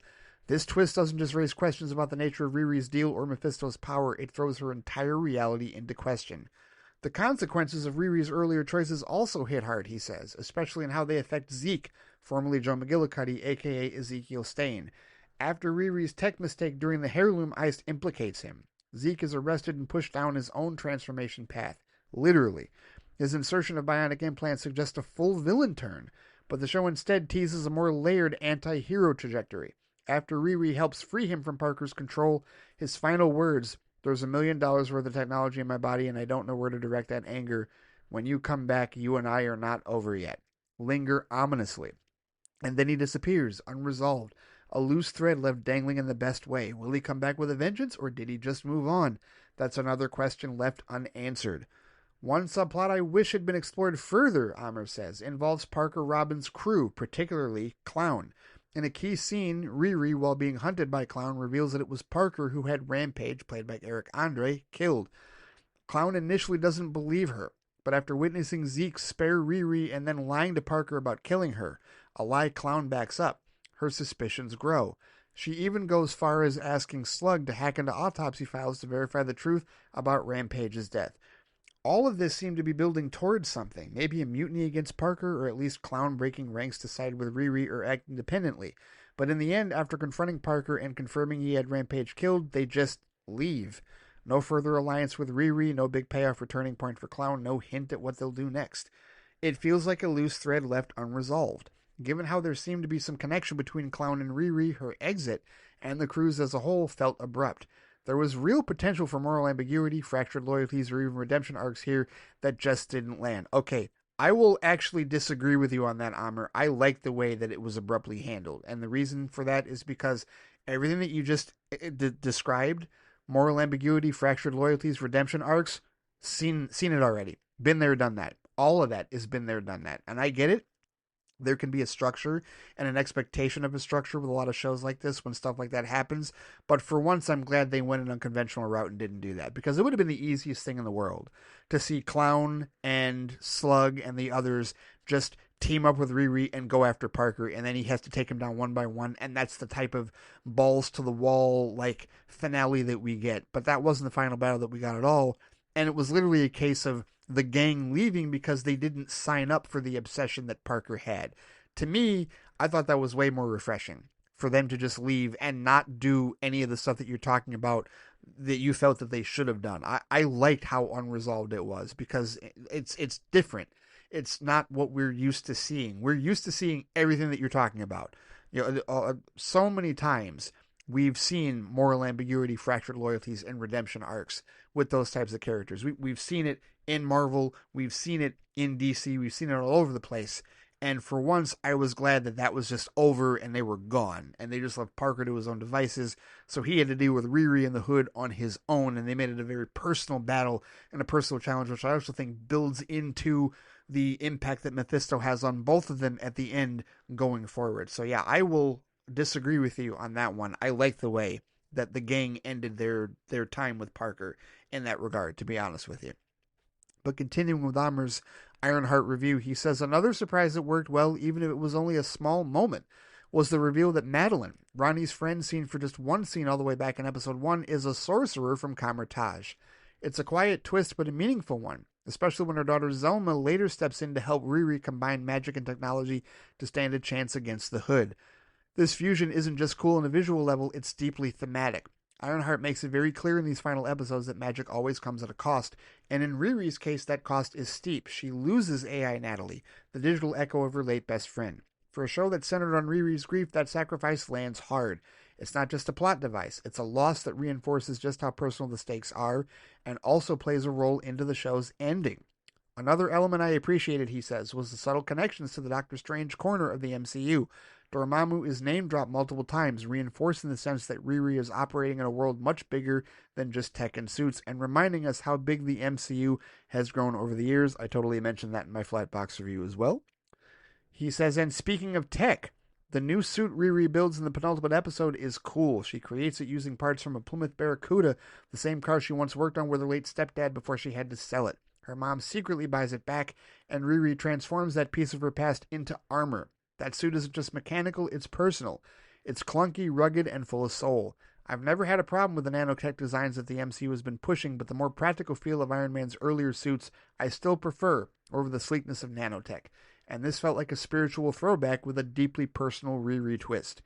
Thematically, Ironheart nails its exploration of legacy, corruption, and identity, he says. Riri is a genius engineer, but she's up against forces both magical and emotional that she can't outbuild or outcode. That's where the show thrives, watching her stumble, adapt, and fight to stay herself, even if she's pulled into a war she didn't ask for. In review, I really enjoyed this show. Ironheart exceeded my expectations, he says, especially in its back half. It balanced grounded emotional storytelling with cosmic-level twists, and it gave Riri Williams the complexity she deserves. Still, I don't know how I feel about this being labeled a miniseries. There's just too much left unresolved. Too many threads and characters begging for more. There has to be a season 2. I really hope there is. Well, no, there doesn't have to be one, Amr, because Disney can absolutely decide that there won't be one. Marvel Studios can absolutely say, no, we're moving forward with a different plan. But I'm with you that I hope there is, right? And really, it's not just so that plot lines can be resolved. You know, I hate hanging off cliffs as well, right? I'm still mad about Krypton. But, like, to me, I would just like to see these characters continue. I'd like to see the performances continue. I'd like to see the cultural aspects of this show continue. That's really what I want to see happen. Because, again, as I said earlier, Marvel Studios, when they lean into this stuff, when they lean into the cultural significance shows and the cultural significance movies, that's where they're at their best, truthfully, in my humble opinion. When they, aren't so consumed with everything else and the giant spectacles and, making everything look as pretty as possible, right? And having all the jokes and the one-liners and whatnot. When they focus on, like, individual, like, cultural significant stories like this, like Black Panther, like Shang-Chi and the Legend of the Ten Rings, this is where they're at their best, in my opinion. This is where they really shine in that regard. And so that's why I hope we get another season of Ironheart, in addition to getting those plot lines, like signed up, tied up, if you will. So we'll see where it goes. I'm not terribly optimistic about it, but I'm readying myself for that disappointment should it happen. He says also one small thing I really liked was Riri and Xavier bonding over Star Trek. As a newcomer Trekkie, those references they share really stood out to me even more now. Yeah, that was one thing that I actually missed, that I forgot to mention rather in Flightbox, was I did love the Star Trek mentions. It to me, it tells me that Chinika Hodge is a bit of a Trekkie herself, and I really appreciate that, because, yeah, the Uhura references, the Spock references, that we even see the Starfleet insignia at one point that she wrote on that note to him. Yeah, no, that was it. And they give the Vulcan salute, live long and prosper. Yes, I do like that. I very much enjoy that, because a lot of black people are Star Trek fans. Yes, a lot of black people are Trekkies. There's no doubt about that, myself included. He says, I also listened to your review of the first 3 episodes and totally agree with what you said. As of writing this, your review of the final 3 episodes hasn't come out yet, so I might come back later and add more thoughts after I've heard it, or maybe not. As of writing this, your review of the later half hasn't dropped yet. No, it hadn't dropped yet. I actually had to drop that on a Friday. He wrote this the day before. Actually, no, I take it back. He dropped it the same day. He dropped it on July 4th, and I dropped it like later that evening on July 4th. So he had to wait like half a day, and then he would have been able to hear my thoughts. But yeah, I did finally drop that episode on July. I had to delay it a day because the schedule just was not working out for the 3rd, to be honest with you. But either way, those are Amir's thoughts on Ironheart. And he says, by the way, if you're open to an Alden Ehrenreich movie recommendation, I'd suggest checking out Fair Play. It's definitely worth a watch. You'll find it on Netflix, as it is a Netflix original film. Yeah, I'm no stranger to Alden Ehrenreich, obviously. I mentioned Solo. I have seen, of course, he's an Oppenheimer. I've seen Brave New World, which is, one season of a Peacock adaptation of Aldous Huxley's Brave New World that I thought was really good, and I thought that should have gotten a second season, but it did not, unfortunately. Hannah John Kamen, who plays Ghost, is also in that show as well. But either way, yeah. Thank you for the recommendation. Fair Play on Netflix. Okay, Alden Ehrenreich. So he says, now on to the Star Trek portion of the email. First off, I wanted to comment on what Jared Cardo said last week about Deanna Troi. I never really considered the behind-the-scenes reasoning that might have led to Deanna Troi's outfit change, but reading your comment really opened my eyes.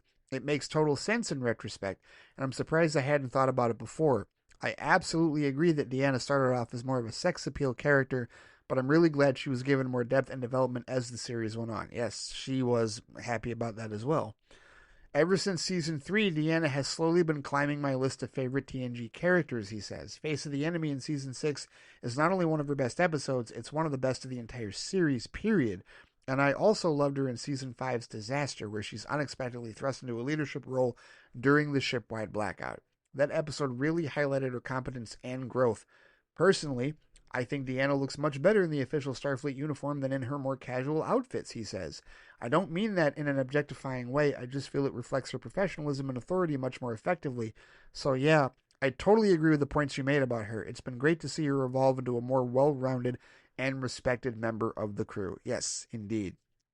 Okay, now the episode discussions, he says. As I mentioned at the beginning of the email, I've officially completed Season 6 of The Next Generation, covering episodes 22 through the season finale, episode 26. And that's not all. This marks the beginning of what will be many discussions about a brand new show I've just started, so buckle up. There's a lot to dive into. Oh, did he take my suggestion? Let's see, because here's the thing. We're at this crossroads. We were talking about this with Amr last week about where to go from here, because right around this time is where Deep Space Nine starts. And there are some threads and whatnot, and I gave him some options. So is that what he's talking about? Let's see. He says episode 22, Suspicions. All right, so we're sticking with TNG so far.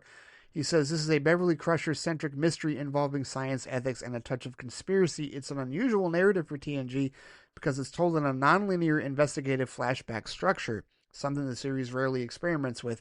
The episode gives Beverly a rare lead role outside her usual medical duties, allowing her to step into the role of investigator driven by personal conviction rather than orders or protocol. Yes, her investigation into the death of Dr. Rega. Her willingness to go rogue, he says, to prove that the Ferengi scientist experiment wasn't a failure and that his death wasn't a suicide, speaks to her scientific integrity and strong moral compass. She risks her career, performs an unauthorized autopsy, and essentially disobeys Starfleet protocol, all in pursuit of the truth. That kind of conviction adds real weight to her character, showing that she's more than just the ship's doctor. Yes, I agree. Suspicions is one of Beverly's stronger episodes without question.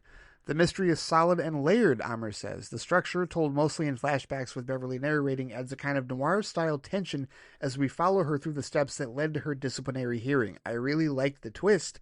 The episode does a good job of directing suspicion toward the Klingon scientist, but having Jobrill be the saboteur was genuinely surprising. The idea that the man everyone thought was dead had faked his death and was the actual killer added a lot of suspense to the final act. Yes, indeed. He says, so far, Remember Me from Season 4 is still my favorite Beverly Crusher episode. It's more emotionally driven and surreal, but this one was still quite good. While Suspicions may not be a top-tier episode overall, it's definitely one of the better showcases for Beverly as an individual rather than a supporting player. Yes, and, Remember Me and Suspicions are probably her top two, I would say, as far as, like, her individualized episodes where she takes center stage and is driving the plot line forward. So, yeah, I'm with you on that one. He also says Guinan's brief role is another nice touch. She appears only briefly, but her presence brings warmth and adds a little emotional support at the right moment. Her interaction with Beverly helps push her toward taking that final step to uncover the truth. Yeah, the whole thing about her coming in for tennis elbow, which is what started Beverly on the path of even telling the story and going, continuing her investigation, and then at the very end she gets her the new racket and she's like, I don't play tennis, never have. I like that. I mean, that Guinan, that's what she does. She knows everybody so well on that ship to, like, pull the strings and push them in the right direction for them to do what they need to do in order to get the job done. She's a very, very helpful character in that regard. I love Whoopi Goldberg in that role. It's probably, without question, my favorite Whoopi Goldberg role. I think I've mentioned that before. He says, altogether, this is a decent and engaging mystery that gives Gates McFadden so much of their spotlight and lets Dr. Crusher shine in a way that rarely shows. Yes, indeed. All right, on to the next episode, episode 23, Rightful Heir. Yeah, this is a tricky one. He says, in this episode, TNG tackles directly a subject it usually only brushes against, religion. Rightful Heir brings spirituality and faith to the forefront, and it does so through one of the show's most complex characters, Worf. We see him in the midst of a deep spiritual crisis, questioning not only his place in Starfleet, but his identity within Klingon society. His journey to the monastery on Boreth opens a fascinating window into Klingon religious tradition, showing how faith shapes their culture, politics, and sense of honor. The arrival of Kahless, or at least someone claiming to be him, forces both Worf and the Klingon people to confront just how much of their identity is rooted in myth, tradition, and unquestioned belief. The episode doesn't shy away from the tension between spiritual conviction and rational skepticism. It presents religion as both a moral guide and a potential political tool, depending on how it's used and by whom. Worf's personal arc mirrors this duality, he says. He wants to believe, but as a man of honor and reason, he must grapple with the divide between truth and faith. That internal struggle is the heart of this episode, he says. The philosophical question becomes, what happens when faith is engineered? When something sacred is revealed to be artificially constructed? Does that negate its meaning? For Worf, and by extension the audience, he says the revelation that Kahless is a clone doesn't invalidate his symbolic power. Even after learning the truth, Worf supports the idea of letting this new Kahless serve as a spiritual figurehead after putting some thought into it, and also by some persuasion of the Klingon priests? Is that the right term for them? His decision isn't about clerics, Klingon clerics. His decision isn't about deception, he says. It's about legacy, unity, and the need for hope in a fractured empire. That choice lands because it isn't easy, and that's what makes it resonate. This episode walks a careful line. It respects the power of faith while acknowledging how it can be shaped, manipulated, and even manufactured. It asks whether myths lose their power when revealed as fiction, or whether in some cases their symbolic meaning is what truly matters. The use of Kahless's blood to create the clone reminded me of the movie Immaculate, starring Sydney Sweeney, he says. Both stories explore the unsettling idea of using divine essence to recreate something sacred. In Immaculate, the horror lies in an institutional control over something deeply spiritual. In Rightful Heir, it's about political desperation. The Klingon monks clone Kahless not just out of reverence, but out of fear that their culture is losing its way. Both stories raise similar questions. Is faith still valid if sparked by something artificial? Does origin matter more than meaning? Can a symbol, even if manufactured, still serve a higher purpose? For Worf, the clone of Kahless becomes more about what he represents than who he is, he says. Like Immaculate, where the divine and the manufactured collide in a psychological and spiritual conflict, Rightful Heir forces its characters to choose between the myth and the man, and ultimately, they embrace the myth for the hope it inspires. Amr says this episode stands out as one of the most direct explorations of religion in all of TNG so far. It places Worf in a position where he must reconcile his personal spirituality with political reality. His final choice, to support Kahless as a symbolic leader alongside Gowron, feels not only authentically Klingon, but also aligned with his Starfleet ideals. It's a nuanced and thoughtful resolution that blends honor, belief, and diplomacy. There's also a deeper meditation here on the role of myth in society, he says. The episode doesn't dismiss religion or the value of belief. It suggests that even a constructed truth can be meaningful if it serves a greater good. That's a bold and respectful stance, delivered with sincerity and complexity. In short, Rightful Heir is now on the list of the ever-growing great Worf-centric stories in the series, a rare and compelling blend of science fiction, spiritual inquiry, and character-driven drama. And right there, people, is the most complex breakdown of that episode I've ever read. Ever. Period. Amr, that's just what he does. Seriously. I have never heard that particular, and Rightful Heir is an episode that I've seen multiple times, but I've glossed over it because it's not the greatest of episodes. It's not like that. It doesn't stand out as much as some of the other ones that we've already talked about this season, or a couple of the ones that I know he's about to talk about since he said he finished season 6. But still, that amount of insight, I mean, he's not wrong with respect to everything that's in there. It is a fantastic observation and a fantastic analysis of that episode that is really, really well done and offers an extra layer of, pontification, if you will, with respect to that whole situation. So that's cool. That's really cool. All right, next up, episode 24, Second Chances. And I wondered if we were going to get to this episode because I thought maybe we had passed it and I'd forgotten, but no. This happens late in season 6? That's crazy. This is a kind of a landmark episode, somewhat, if you will, as far as the show, as far as the franchise itself. And we'll get into why with Amr's description here. He says this is another Will Riker episode, and it's cool that it was directed by Geordi himself, LeVar Burton. Yes, LeVar Burton actually got a very prolific career as a television director on Leverage and a number of other shows, Enterprise as well. He became one of the cast favorite directors on the show, along with Jonathan Frakes as well. He says it's always great when cast members direct, and Burton brings a really thoughtful, character-focused touch to this one. Second Chances is a fascinating Riker-centric story that explores an unexpected existential and emotional dilemma, the discovery of a duplicate Riker created by a transport accident years earlier. This sets up a deep dive into identity, missed opportunities, and how our choices shape who we become. Yes, it's kind of it's almost like Tapestry, sort of, but in real life, like it actually occurred in the timeline. The presence of Thomas Riker, he says, essentially who Will might have been, creates both tension and reflection. It forces Will to confront how he's changed over the years and how things ended with Deanna Troi. Meanwhile, Troi is caught off guard seeing someone who's still openly in love with her, unlike the Will she's known recently. TNG rarely explores the road not taken in such a literal and intimate way, and this episode handles it with emotional nuance. I thought it was a solid episode, even if it's not quite as intense or psychologically complex as Frame of Mind. Frame of Mind is definitely the more intense psychological Riker episode, while Second Chances leans into character drama and emotional exploration. Still, it's compelling how it forces Riker to literally face himself and reflect on time, duty, and growth. I also felt sorry for Thomas Riker, he says. At first I wondered if he might turn villainous, but I'm glad the episode took a more human approach. Thomas isn't evil, he's just a man stuck in time, still holding on to past feelings and decisions while Will has moved on. Their dynamic is fascinating, because it's like seeing a frozen snapshot of Will's past. When Thomas chooses his new name and decides to forge his own path, it felt bittersweet but powerful. He's letting go of what might have been, but gaining his own identity. This episode explores one of TNG's most thought-provoking premises, a transporter accident creating a duplicate who lived a completely different life. It could have been melodramatic or villainous, but instead it's introspective and humane, he says. The episode also offers a strong emotional challenge for both Rikers, especially the original, forced to confront this mirror image. Thomas's presence stirs up old feelings for Troi and reopens a romantic thread, but the ending reminds us how much all three characters have changed. The finale, with Thomas claiming his own identity and path, is subtle but deeply emotional.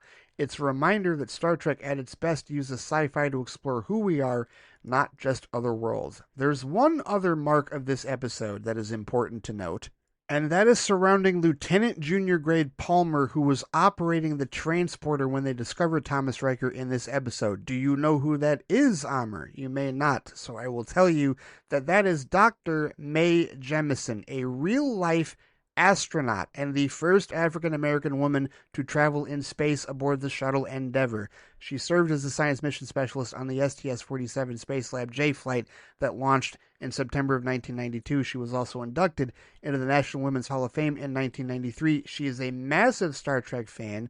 She met Nichelle Nichols on the set of that episode, and yes, that is her. That's an important part of this episode as far as like real life trivia, and just another way of Star Trek like respecting like its impact on society, right? Dr. Jemison was born in 1956. She was a little girl when the original series would have premiered, and so for her growing up, like envisioning Lieutenant Uhura as a hero of hers, and she's talked about this before, and contributing that to her real life and how she evolved to be a scientist, to be an astronaut, to be the first African-American woman to fly into space as a mission specialist, and Star Trek honoring her by placing her in this episode as a transport chief and gave her lines as well, right? Like, didn't just have her off in the background. That's always a big, awesome part of trivia for this particular episode, apart from all the canonical stuff with respect to Thomas Riker and whatnot. Just a tidbit that I knew I could not ignore that. I couldn't let that one go. I'm like, yeah, no, we got to talk about that. I got to bring that one up because Amr may not know this, but me being the diehard Trekkie that I am, it's absolutely a part of the lore that all of us Trekkies are firmly aware of. So yeah, no, it's a solid episode, another solid Riker episode. Not quite as psychologically devastating as Frame of Mind, but definitely a very introspective one that talks about the transporter problem, right? And that's an age-old debate amongst Trekkies, the transporter problem in terms of being destroyed and recreated and what that actually means and all the explanations heretofore and whatnot with it. But now we're going to get into one of my favorite episodes, which is episode 25, Timescape. Yeah, this is a crazy episode, but it is definitely one of my favorites. Amr says, I thought this was a great episode with an intriguing premise and mystery. It's another episode directed this season by Adam Nimoy, the previous one being episode 7, Rascals. I really liked Timescape, he says. The time distortion plot made for a gripping puzzle-like mystery that kept the tension high throughout. The crew had to piece together fragmented moments to understand what was happening, which felt fresh and engaging. Adam Nimoy's direction was solid, capturing both the suspense and urgency effectively. Despite the sci-fi chaos, the episode also delivered good character moments, especially with Picard and Data working together to solve the puzzle. It's a neat blend of mystery and sci-fi that adds nice variety to the season. Timescape plays cleverly with perception of time and causality. The crew encountering temporal loops and distortions created a genuine sense of suspense and mystery, making the audience piece together events alongside the characters. It wasn't just a gimmick, the stakes felt real, especially with moments repeating or reversing unexpectedly. The story also benefits, he says, from multiple character perspectives. Picard, Data, Geordi, and Troy all caught in the same temporal event but experiencing it differently. That added layers to the storytelling and kept it engaging. Technically, the effects for the time distortions were pretty solid for the era. Not flashy, but just enough to give an eerie, unsettling vibe without distraction. I thought it was a clever, well-paced episode that explored time in a fresh way for TNG. Yeah, especially for that show, considering how many times it already dealt with time up to that point, and time being a major concept of like evolution and exploration in the Star Trek franchise. Yeah, this was definitely a fresh approach toward it as well. The mystery itself was intriguing, he says. The Enterprise responds to a Romulan distress call, but when Picard and the others arrive, they find the Enterprise and a Romulan warbird seemingly in the middle of a battle. Neither the crew nor the audience initially know why the warbird is attacking. Is it another Romulan trap or something else? That ambiguity drives the tension. The uncertainty about Romulan intentions keeps both the crew and viewers hooked. It's classic Star Trek, layering political intrigue and mystery into a sci-fi puzzle.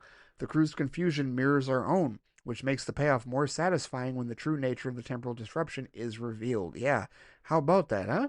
The slow unraveling of the why, he says, behind the attack elevates the episode beyond a simple space battle. The idea that time itself is malfunctioning, causing reality to warp and events to repeat or reverse, adds a psychological edge. It's a great blend of mystery, sci-fi, and character drama. The episode has Picard, Data, Geordi, and Troy dining together and discussing their conference experiences, which grounds the story before plunging into the complex temporal enigma. The premise of responding to a Romulan distress call only to appear under attack immediately raises questions about Romulan intentions. Is it a trap or something more mysterious? This ambiguity keeps everyone on edge, reflecting classic Star Trek storytelling that combines political intrigue with intellectual puzzles. The temporal distortions create confusion about the battle and challenge perceptions of reality, adding a psychological dimension that deepens the narrative. Overall, the episode's layered approach to the mystery and exploration of time anomalies make it a standout blend of suspense, character drama, and speculative sci-fi. Now, here's the great thing about Amr's review of that particular episode. He went through all of that, eloquently written, of course, and he did not reveal the actual cause of what was happening. There is an ethical implication with what the actual plot device of this episode is, and he didn't mention it. Bravo. So anybody out there, like even if Alex, and I know Alex is still back in season 3, like if he did listen to this, if he did hear that description, he would not be spoiled. The actual plot device, the actual like mechanization of what is happening, what is actually moving the story forward, was actually causing the time distortions. He didn't reveal it. He actually like broke this episode down very well and did not reveal the actual cause. Really, really well done. I love these descriptions. These are really, really well written. All right. Now, on to the season finale. Yep, episode 26, Descent Part 1. Now, let's see how he responded to this one. He says, holy moly, the Borg are back. But something is very different this time. They're exhibiting individuality, something we've never seen from them before. Naturally, a flood of questions arise. Could this strange behavior be the result of Hugh's reprogramming from iBorg, or is something even bigger at play? Oh, what an intriguing, what a fantastic question to ask, Amr. How about that? And he says, and if that wasn't enough, Data's experiences something equally shocking. A sudden flash of anger during a Borg encounter, followed by something even more disturbing, a moment of pleasure after killing one of them. Descent Part 1 wastes no time throwing us into the chaos. The Borg's return alone would have been enough to raise the stakes, but giving them individuality is a seismic twist. These aren't the mindless drones we've feared for seasons. They feel more like a breakaway faction, a splinter group evolving or devolving in unpredictable ways. Hugh's story looms large over this episode, but it's not clear if he's the direct cause or just a piece of a larger unraveling. What really intensifies the episode, he says, is Data's emotional experience. For an android who's longed to yearn to understand feelings, to first experience anger and then pleasure from violence is both chilling and deeply tragic. His analytical efforts to replicate or explain the moment expose just how dangerous emotion could be for someone with his capabilities. Brent Spiner, as always, delivers that unnerving blend of fascination and desperation with precision. And just when things couldn't get more intense, the episode ends with a jaw-dropping cliffhanger. Yes, indeed, Amr. He says Data apparently siding with the Borg, and not just any Borg, but those being led by his brother, Lore. Lore's sudden return reframes the entire narrative, he says.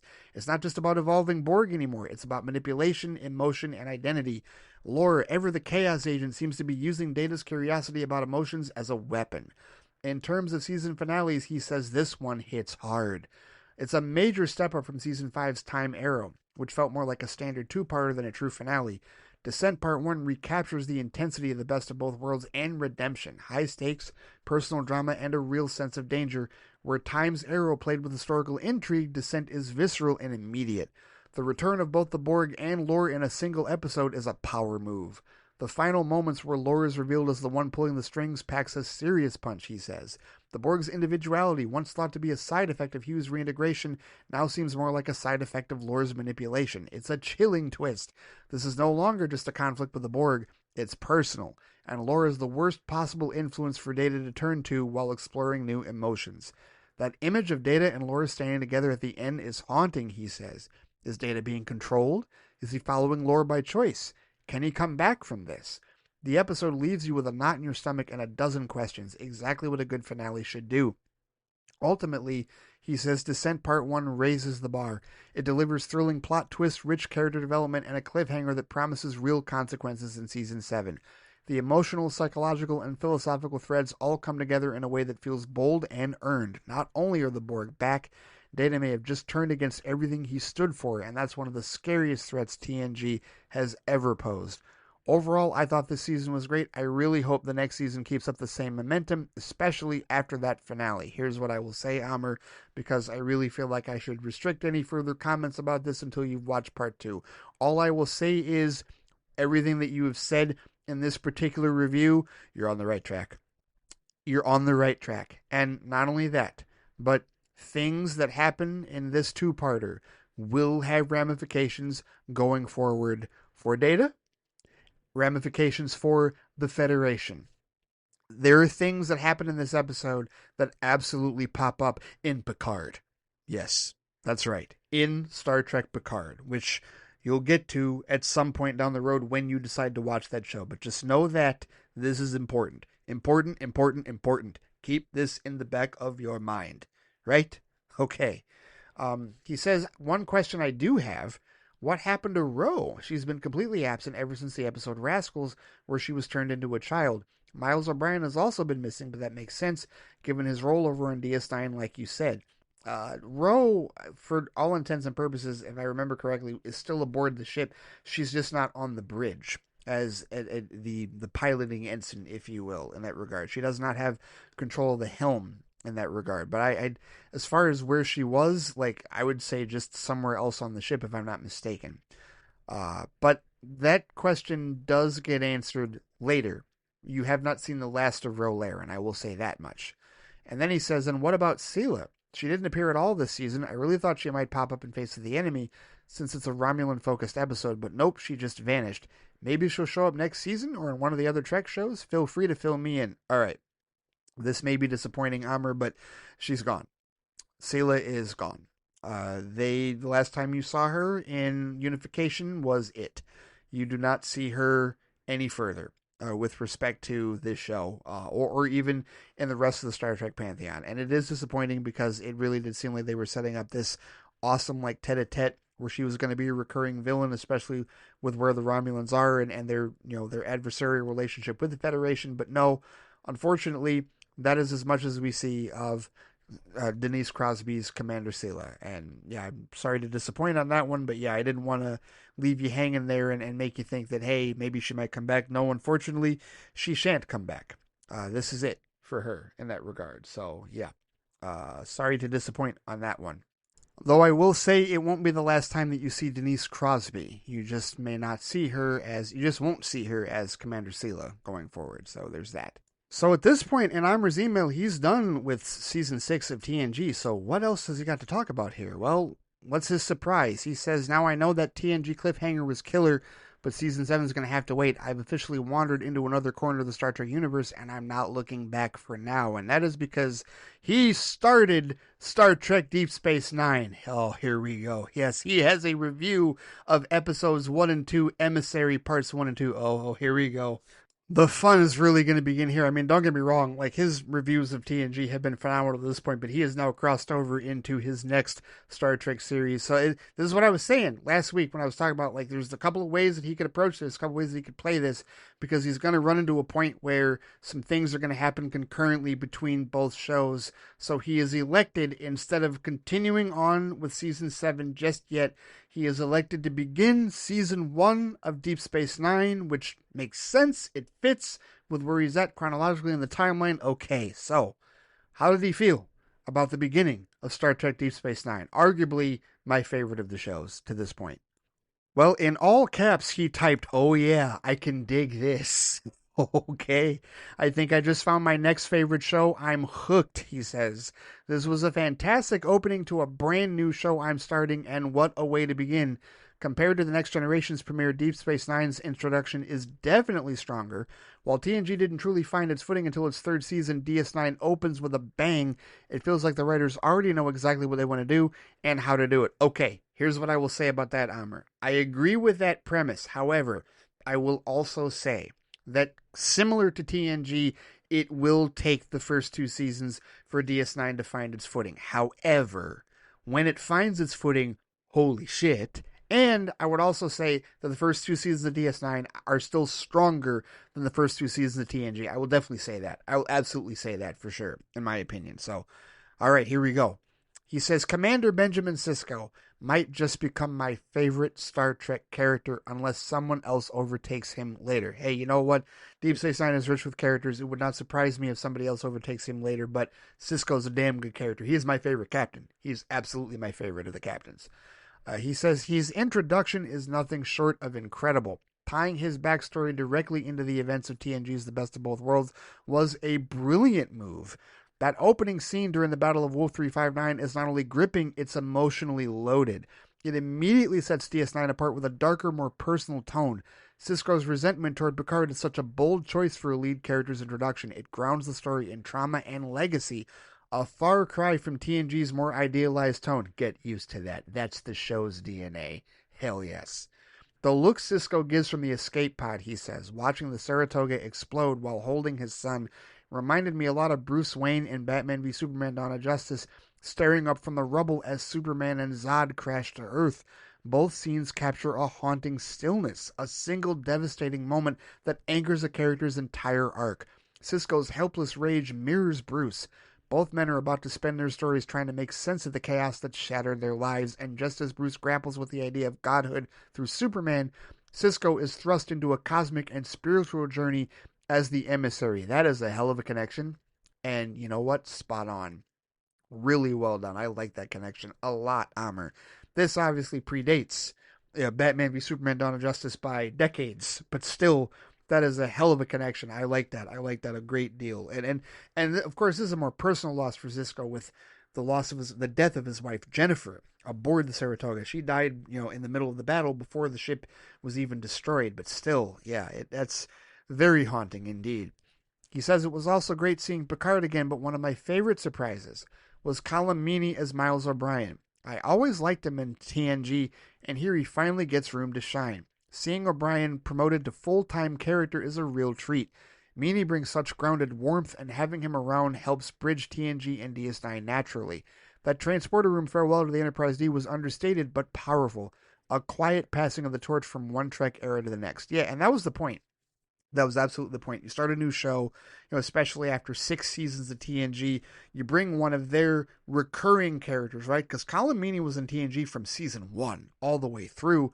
They didn't give him a name until season 2, and then they started giving him more and more screen time and even some plot lines and some subplots and whatnot, and made him a bigger character, big enough to the point where now he is the engineer, the chief engineer role, chief of operations, essentially chief engineer. Now he is the Geordi level, the Scotty level on Deep Space Nine. And man, you're in for a treat. You're absolutely in for a treat for what they do with his character. My goodness. And boy, ooh, some struggles, man. I tell you, some real shit is about to go down. It really is. This is great.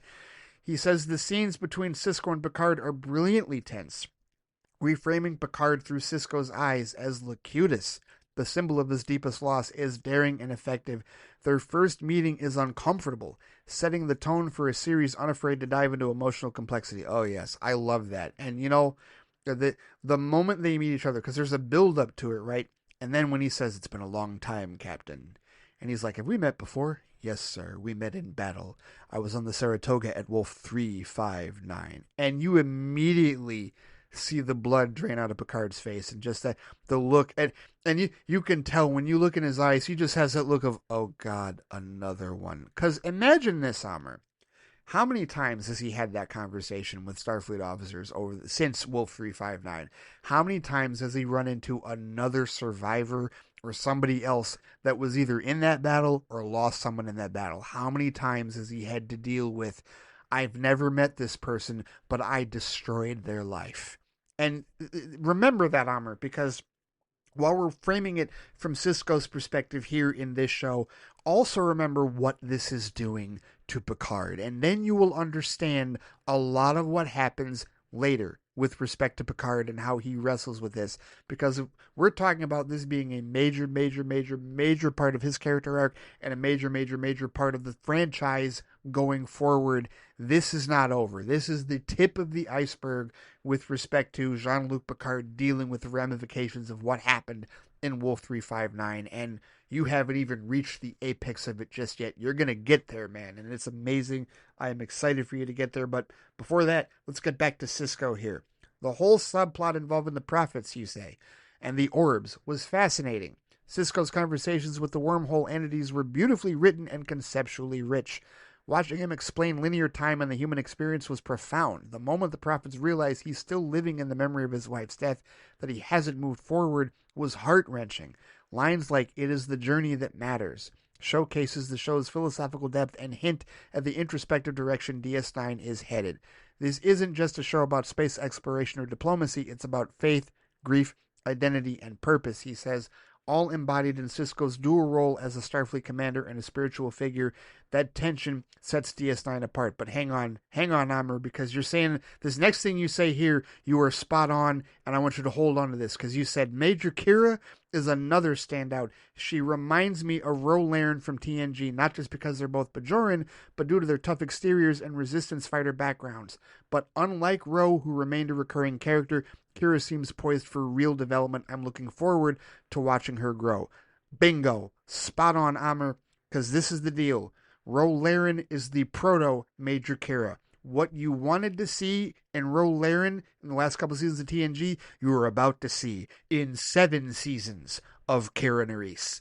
And Nana Visitor is a force to be reckoned with on this series. She is part of an absolutely stellar cast that you are about to be introduced to, and her character is as vibrant and fiery through all 7 seasons. And we're talking about growth, we're talking about emotional development, we're talking about so much happens just with her. And the lens that you see all of this, and everything you just said, faith, grief, identity, and purpose, all of that embodied in just her. But then imagine how it can be extended to everybody else. All that stuff that you saw in season 5 and 6 about the Bajoran-Cardassian conflict, you were about to get an absolute education in all of that. And my goodness, it is phenomenal. I cannot wait. I am excited. I am so excited. Yes, yes, yes. This is outstanding. All right, continuing. He says, Quark also caught my attention. This might be the first time I've seen a Ferengi portrayed in a nuanced light. Yes, it is. It is. They were very one note in TNG. They are not one note in this particular series. He says in TNG, Ferengi were mostly comic relief or greedy antagonists, but with Quark, DS9 gives us something more. That early scene where Sisko manipulates him into staying by appealing to his pride, clever writing, and a perfect blend of Starfleet diplomacy and Ferengi self-interest. Yes, yes indeed. Armin Shimmerman, another tour de force, another fantastic character. I was also intrigued to see Jadzia Dax, he says. I remember the Trill being introduced in TNG Season 4's The Host, but DS9 takes the concept much further. The dual identity, Jadzia as host, Dax as a centuries-old symbiont, opens up all kinds of possibilities. It's fascinating to think of a young science officer carrying the wisdom of lifetimes, including a past friendship with Sisko as Curzon Dax. That continuity gives their relationship instant weight. Oh yes, Dax, what a complex web she weaves this entire series, no doubt. Another character I'm eager to see more of, he says, is Dr. Julian Bashir, played by Alexander Siddig, credited here as Siddig El Fadil. Yes, he changes his name. I think the name change happened season 4, if I'm not mistaken. You'll see that in the credits. He says, I first saw him in TNG Season 6 Birthright, Part 1, and he made a strong impression there. I also kept thinking he looked familiar. Turns out, yes, that's right, he played Ra's al Ghul in Gotham. Yes, indeed. Fun fact, I was surprised to learn that Siddig is Sudanese. I wonder if that cultural background will inform Bashir's character in any way, especially given the richness of the Trek universe. His last name certainly suggests potential for deeper layers. Culturally speaking, I can't speak to that, Amr, but I have to believe, yes, you're absolutely correct with respect to that. But that is something that I think perhaps you may be able to detect better than I. So it'll be something to definitely look forward to and look out for going forward in this show, in this particular series. He says, in the end, Emissary might be the strongest premiere in the entire Star Trek franchise. From the devastating opener at Wolf 359 to the philosophical conversations with the prophets, it announces DS9 as a series ready to explore trauma, grief, and meaning in new and profound ways.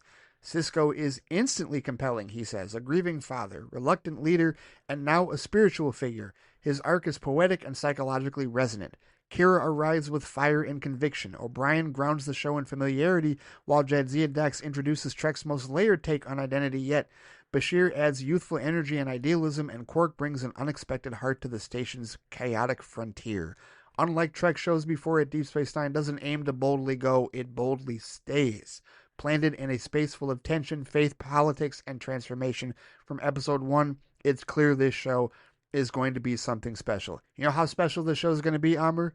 You didn't even mention Odo. You didn't even mention Odo, and you are not ready. You are not ready for what is going to happen with Odo. You're not. Oh, it's so good. Oh, this is great. This is fantastic. This is outstanding. I wasn't sure where he was going to proceed with this, but so good.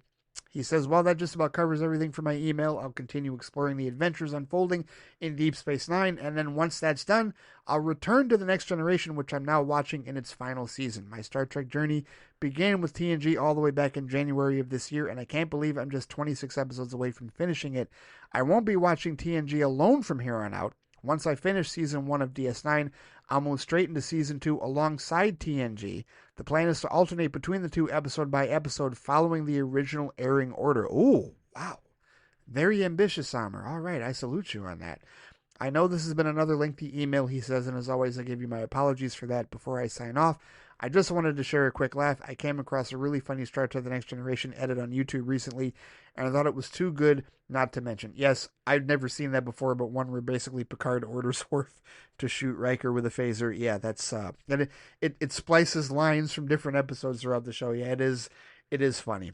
Live long and prosper until next time, Amr Osama. Amr, thank you for your feedback. As always, thank you for the great breakdowns and the great insight that you have provided into these episodes. It is amazing that you have gone through all 6 seasons of TNG, and you are now on the cusp of ending that series, and you have dipped your toe into Deep Space Nine, and while you're continuing your Star Trek tutelage, your Star Trek journey, if you will, as a fan, and you're going chronologically right into what many have called the greatest of the Star Trek series. There is a great fandom and enriched fandom behind Deep Space Nine, because it's going to go places that the original series and TNG only dared to think of, and never were quite fearless enough to dive into. I mean, we're going to see some stuff. This is not going to be the continuing mission to explore strange new worlds, seek out new life, new civilizations. This is going to be a very stark, sharp contrast, and not every Star Trek fan necessarily appreciates it because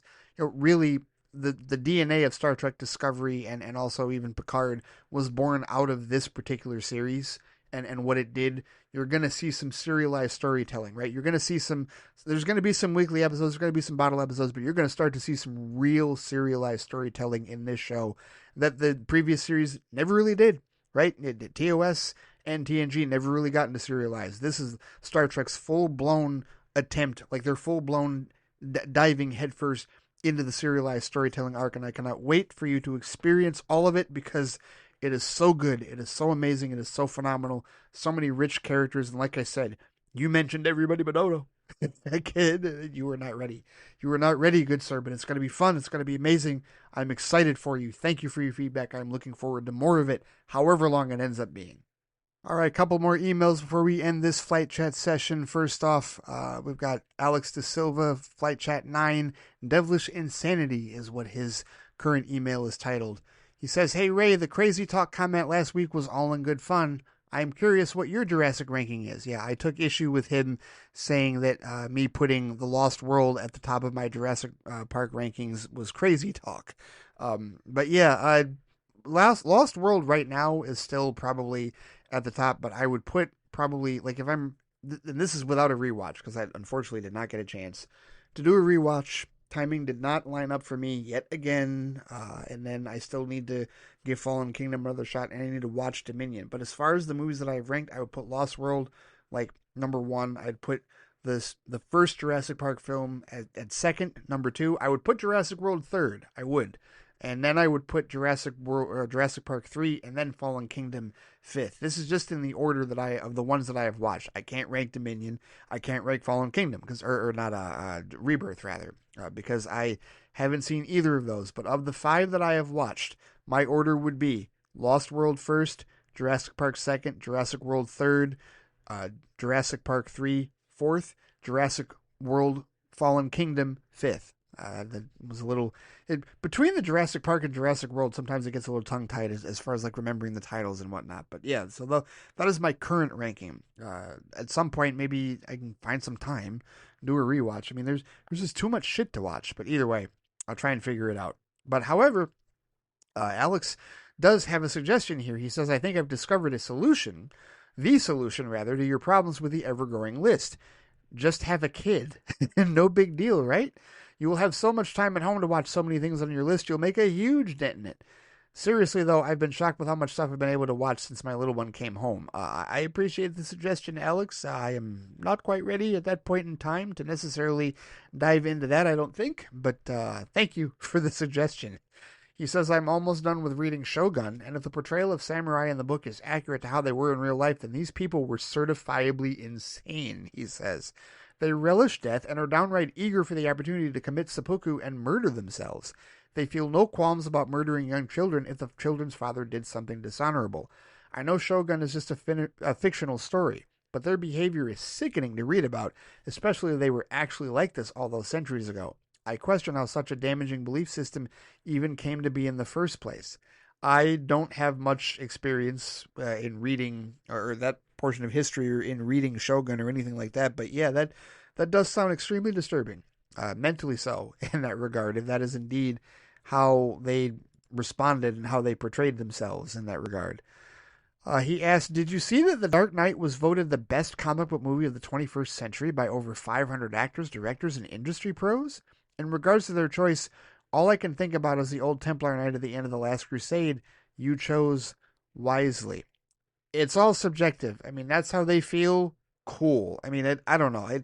To me, and maybe this is just because this is certainly, like being a DC fan that has been tired of taking on the chin for the last, 10 years, having to defend DC movies that I really like. I really feel like The Dark Knight has become like this poster child for this is the best that DC is ever going to do, and it's the benchmark. And it's like, it's not even the best of the TDK trilogy, in my opinion. Batman Begins is the best of the TDK trilogy for me. But yeah, you want to talk about overhype? I do feel The Dark Knight is overhyped. I do. I'm not saying it isn't a phenomenal film. It is. It's an excellent film. Heath Ledger's portrayal of the Joker is absolutely iconic, without question. And there are a number of things that film does extremely well. And I love the TDK trilogy. Obviously, I own all of it in Ultimate Collector Steelbook form. But yeah, I don't know. The best comic book movie of the 21st century. And here's the thing. By over 500 actors, directors, and industry pros. And this kind of goes into what I was arguing with somebody about on Reddit briefly before I blocked the individual, was somebody that was basically saying that the behavior of we should take the critics at their word because they're the professionals. They know what they're doing. And it's like, it's still a subjective opinion. And why do I need to defer to somebody else's subjective opinion regardless of how much they've written about it? No, absolutely not. And it's kind of the same thing here where it's like, 500 actors, directors, and industry pros all have opinions. Great. You know what they say about opinions? They're like a certain part of the anatomy. Everybody has one. And that doesn't mean that mine goes away just because over 500 of them feel this particular way about The Dark Knight. And again, that is not disparaging The Dark Knight whatsoever. It's a phenomenal film. It's excellent. I still don't consider it the best of the TDK trilogy whatsoever. And I would question whether or not it is the best in the 21st century. We'll see. And by not only that, the 21st century, we're only 25 years into it. I realize that that's, 2.5 decades, and we've gotten a lot of movies, a lot of comic book movies since the year 2000. But depending on how the world goes, depending on how the comic book genre goes, we could see way more. So isn't it a little premature to vote it the best right now? Like, I don't know. We'll see. But that's their thoughts. That's their opinion. It's all subjective. They can feel that way. I can't say they chose poorly. I would not say that they chose poorly. I would just say that perhaps they chose suddenly. And again, I know that sounds silly, seeing as how it's been 25 years that we're into the 21st century. But still, just those are my thoughts with respect to that. I did see that, though, by the way. Thank you. He says, and now some quick Ironheart spoiler thoughts. Spoilers for Ironheart, indeed. He says, I'm pretty sure that Sacha Baron Cohen's casting as Mephisto had been reported months and months ago. As soon as he appeared on screen, the surprise was gone for me. It would be nice for them to have at least kept the character he was playing a secret. Okay, I must not have seen that. I just was completely dark. I wasn't expecting, I only knew that Mephisto was going to be there because that got spoiled the day that the episodes dropped. And, someone didn't use the spoiler tag on Threads, and I contemplated blocking their asses, but whatever. But yeah, I did not know it was him. I had no idea. But absolutely, either maybe I knew and forgot. Maybe we talked about it before, but that's not something that I remember. So that was a surprise. Like when he popped up, I was like, oh, he's Mephisto. Okay, all right. So genuine surprise for me. So it worked out as far as that goes in that regard. He says, I wasn't expecting the show to end with the main character literally selling her soul to the devil.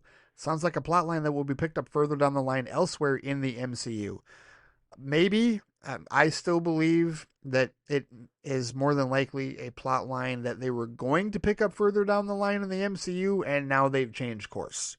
And we'll see how that goes, right? I mean, maybe they change their minds again, as they see the outpouring of support for Ironheart on Disney Plus. It's been their number one show throughout this entire time on the app. Maybe they do rethink things. I don't know. But like Anthony said earlier, that show's been in the can for 3 years. And, they really didn't release it with any fanfare or any publicity whatsoever. So, I mean, it's tough to say. But I do hope that they pick up the plot line further down the line elsewhere in the MCU. I do hope that happens. So, we'll see. But all right, on to his TNG watch. For this week, for the Next Generation, he watched The Most Toys. Remember, he's still back in Season 3. He's almost done with Season 3.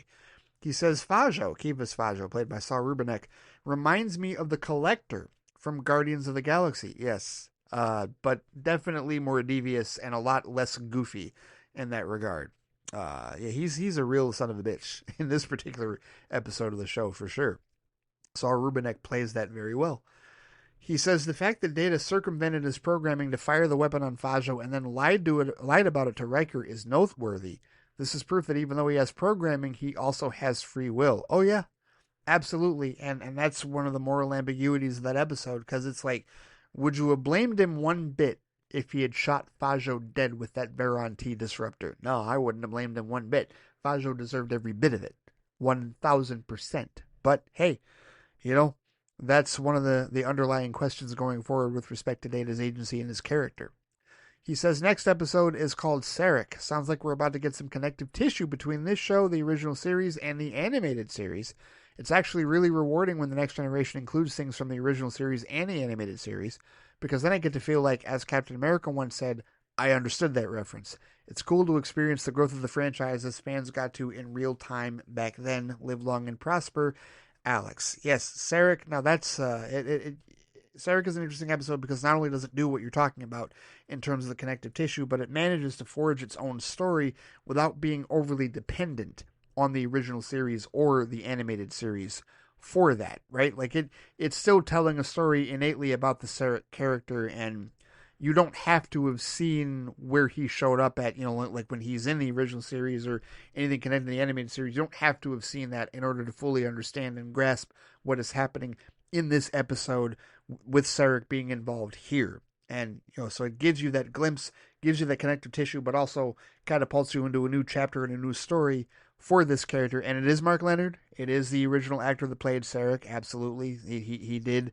get a chance to play him here, and, just as vibrant and just as powerful here, maybe even more so, depending on how you feel about it, than he did in the original series and certainly in the movies, for sure. So looking forward to your thoughts on that one, Alex. Thank you, as always, for the feedback, good sir. It is indeed greatly appreciated. And, of course, let's close things out with an email from Mr. Jared Cardos. This week's is titled, Men of Steel, Hearts of Iron. He says, hey, Ray, hope you're doing well and having a good 4th of July despite, everything else going on. Yeah, I am in a fortunate enough position, Jared, that, despite everything else going on, I am still doing all right. And hopefully it remains that way even through everything else that's going on. Hope you had a good July 4th as well. He says, from the last flight chat, he says, I agree that calling the DCEU nihilist was very off. The films, especially Snyder's, arguably had some darker and more mature themes than in, say, the Reeve films, but it always seemed in a darkest before the dawn sort of way. I would say that I think that Batman for most of BVS has a bit of a lowercase nihilism in thinking that killing Superman is the only way his life would have meaning, but seeing Clark sacrifice himself changed him to try and find a better path. I think one could argue that Arthur and Diana were also similarly in darker, aimless paths, but encountering Superman also made them step out of the darkness and embrace who they really are. Yeah, Jared, and again, that's just part of the deconstruction that the DCEU was starting off with. And, a modicum of patience from Warner Brothers would have allowed them to build up these superheroes to the point where, again, there were going to be the traditional interpretations, closer to what we all came to know and understand and love about our characters. But, they were not willing to show that patience. And, you had Sujihara and Johnsonberg and all the morons and clowns that were in charge back then that, they felt this self-imposed pressure of the Marvel Cinematic Universe beating down on them. And so that's why, they used all manner of excuses to do what they did and torpedo the entire franchise 4 movies in. Which is, that's a hell of a thing for them to do, but it's all academic. It's all history in that regard. So yeah, with you on that one. In talking about bad theater experiences, he says, it was hard for me to think of anything really egregious even in recent years. I did end up thinking of something from all the way back when Harry Potter and the Sorcerer's Stone came out, he says. I was with a bunch of kids my age and some older family, and right behind me was another couple of kids, probably around the same age, and they were talking really loud about spoilers from the book. I surprised myself by turning around and saying, there are people here who haven't read the book, right?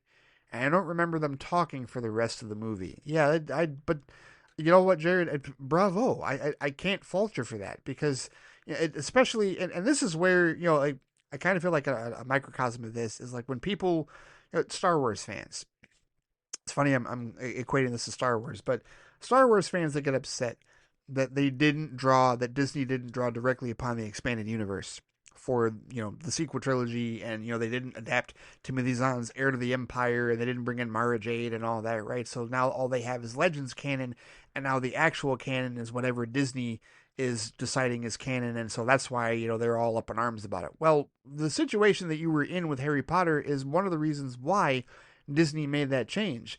Because imagine, Jared, if instead of Harry Potter, imagine if that was Star Wars, Heir to the Empire, and you got a bunch of nonsense behind you talking endlessly about, oh, this happens in the book and that happens in the book. Shut the F up. Absolutely shut the F up. So your response was 1000% warranted, and it also answers the question as to why these studios don't want to do adapted works, right? If they have the opportunity to do what Disney did and not do adapted works and make their own canon, that's part of the reason why, because you don't want a whole audience that's read the damn book already. Not all the time, right? Sometimes that's how it works, right? And there's plenty of adaptations in that regard, but for a major franchise like Star Wars, no. You want it, more accessible to the general audience and something that, hasn't already been read that can be spoiled by other assholes behind you in the theater. So, no, good on you for saying that. And you said it as long as those are the exact words that you said. There are people here who haven't read the book, right? If that was exactly what you said, good on you. You were very respectful with your concerns with respect to spoilers and whatnot. You were absolutely within your right to say that. He says, while I'm no Wally, since Amr asked about some underrated or not as talked about Superman comics, I thought I would throw some out. All right, so we've got some more comic recommendations for Amr as far as Superman, though I have a feeling that these are all going to overlap with Wallyu's list because his list was really long. But Jared has got some explanations behind these. Some breakdowns, if you will. He says, first is the Superman Earth 1 graphic novels written by J. Michael Straczynski of Babylon 5 fame. It was part of an Earth 1 initiative which was made with the idea of being self-contained hardcover trades that someone at a bookstore could pick up and enjoy. The whole trilogy of books are good, he says, but I would especially recommend the first volume since it's basically about Clark figuring out what to do with his gifts, and he tries some interesting things, like trying out for the football team and going into a top science firm. It's also been noted for inspiring certain things in Man of Steel, he says. Then there's also Superman Smashes the Klan, written by Gene Yuen Yang, with art by Gurihiru, which is an updated remake/reimagining of a popular story in the 40s radio serial Clan of the Fiery Cross, a story about Superman fighting what is essentially the Ku Klux Klan. It follows a Chinese immigrant family trying to adjust to moving to the big city of Metropolis, as well as Superman coming to grips with his own immigrant origins. It's a great story that has both a lot of fun, pulpy action and good characters and messages. It's written in a bit of young adult style, but works for all ages, sort of in a similar vibe as Star Wars Rebels. Okay, I want to double check something here, because there's a possibility that I've read Gene Yuen Yang's writing before. Hang on. Yes, I just need to double check. I have read Gene Yuen Lang's comics before because he wrote New Superman in DC Universe Rebirth, and I read the first 13 issues or so of that particular run back when I was actively collecting DC Universe Rebirth. I was going to my LCS on a regular basis and picking up the new comics. For the first 30 issues of Rebirth or so, I was reading all of it, and New Superman was one of the books that I really did like. It wasn't a weekly book, I don't recall. I think it was a bi-weekly book, and as it turns out, 19 issues I read through, I think maybe issue 7 or 8, if I'm not mistaken. I can't remember the last one that I read, but I really liked that book.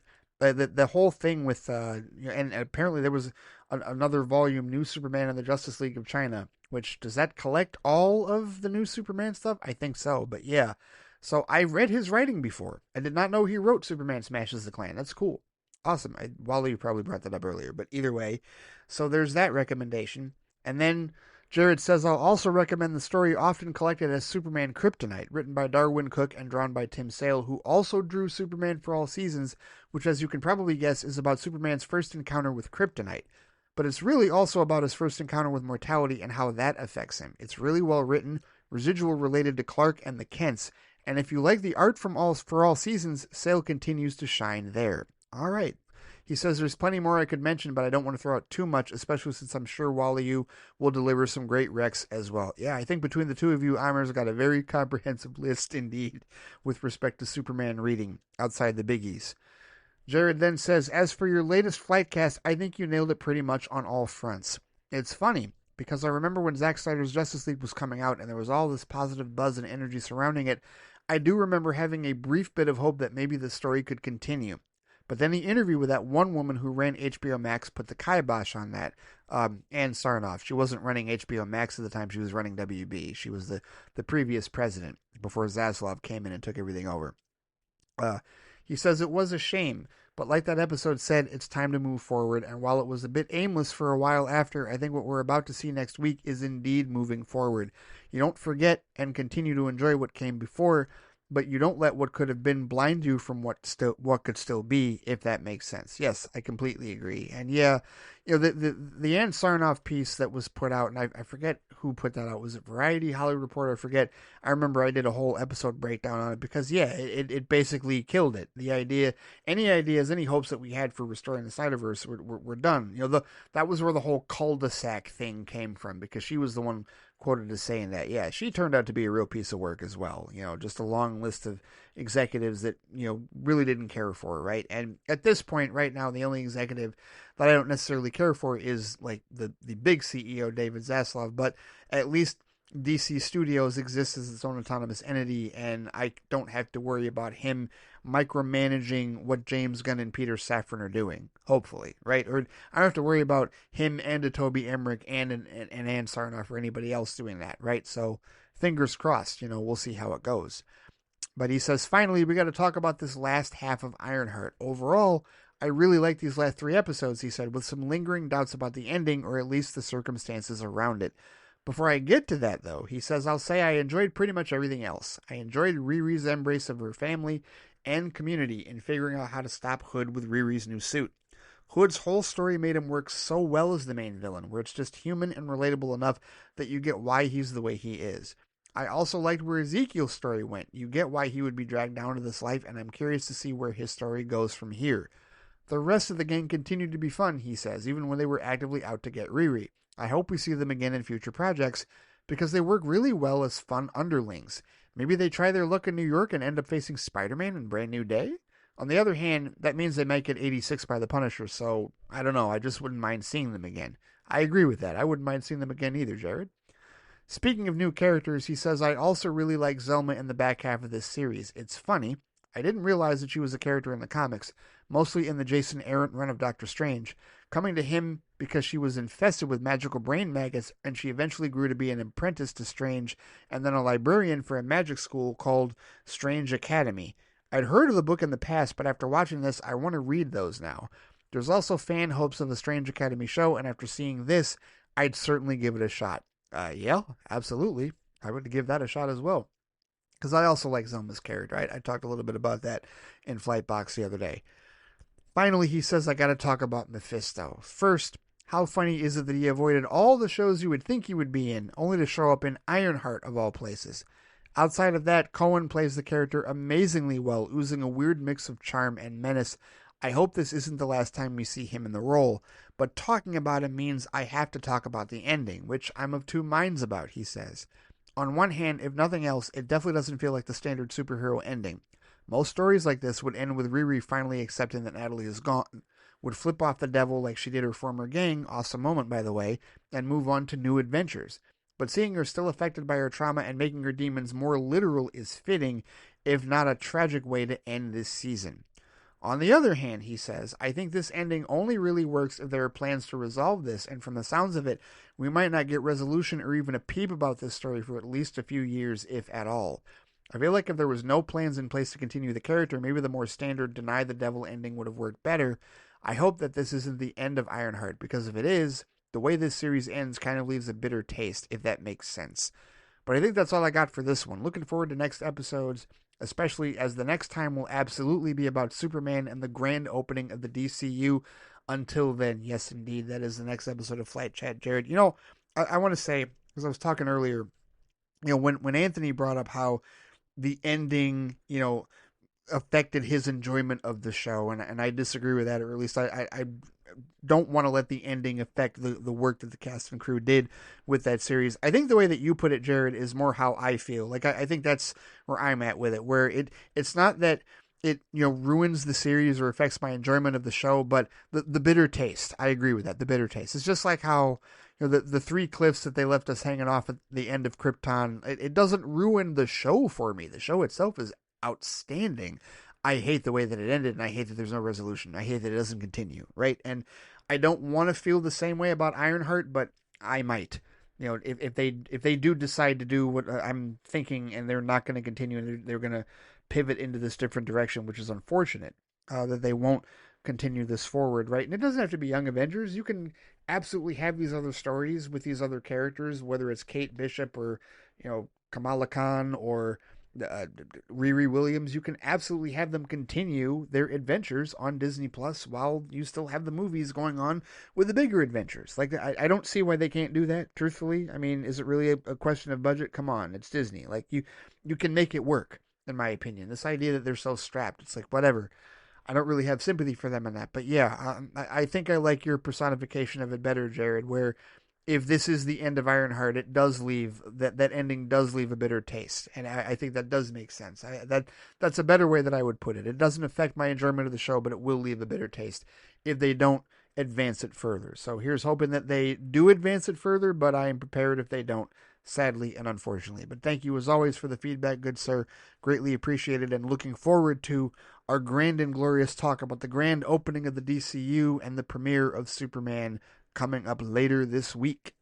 And that is going to do it for this episode of Flight Chat, our last feedback episode before the grand and glorious opening of the DCU. I'm just going to warn you right now that next week's Flight Chat episode is primarily going to be dominated by that talk. And it would not surprise me if some people that did not send in emails this week or the previous few weeks will chime in this upcoming week, because we're all going to have a lot to say, and we're all going to be a part of that conversation, the rational conversation surrounding Superman and the grand opening of the DCU. But thank you so much for listening to this show.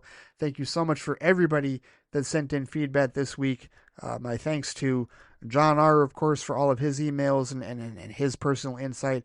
Wally U for his thoughts. Anthony Dorsey for chiming in with his Dorsey-sized email, of course. Kobe Wilcox for joining the feedback circle this particular week. Amar Osama for his Star Trek greatness and his thoughts on Ironheart as well. Alex De Silva for his thoughts on Ironheart and everything. And Jared Cardos, of course, for his thoughts on Ironheart and whatnot. We talked a good amount of Ironheart throughout this, as I expected. And I imagine we'll all be talking a lot of Superman next week. So I tell you what, if you've got any thoughts with respect to Superman or movies, TV, and other sorted media that we've talked about here, it's all open and available for conversation here on Flight Chat, and you know where to find me on Threads and on Instagram at the Flightcast. You can comment on the posting for this particular episode on the Flightcast YouTube page. I'm also on BLUESKY at Flightcast. There's also the Flightcast Facebook page, and of course I can be reached by email at ray@theflightcast.com. All right, take care, stay safe out there, enjoy Superman, as I hope we all do, and I will see you all next time. Take it easy.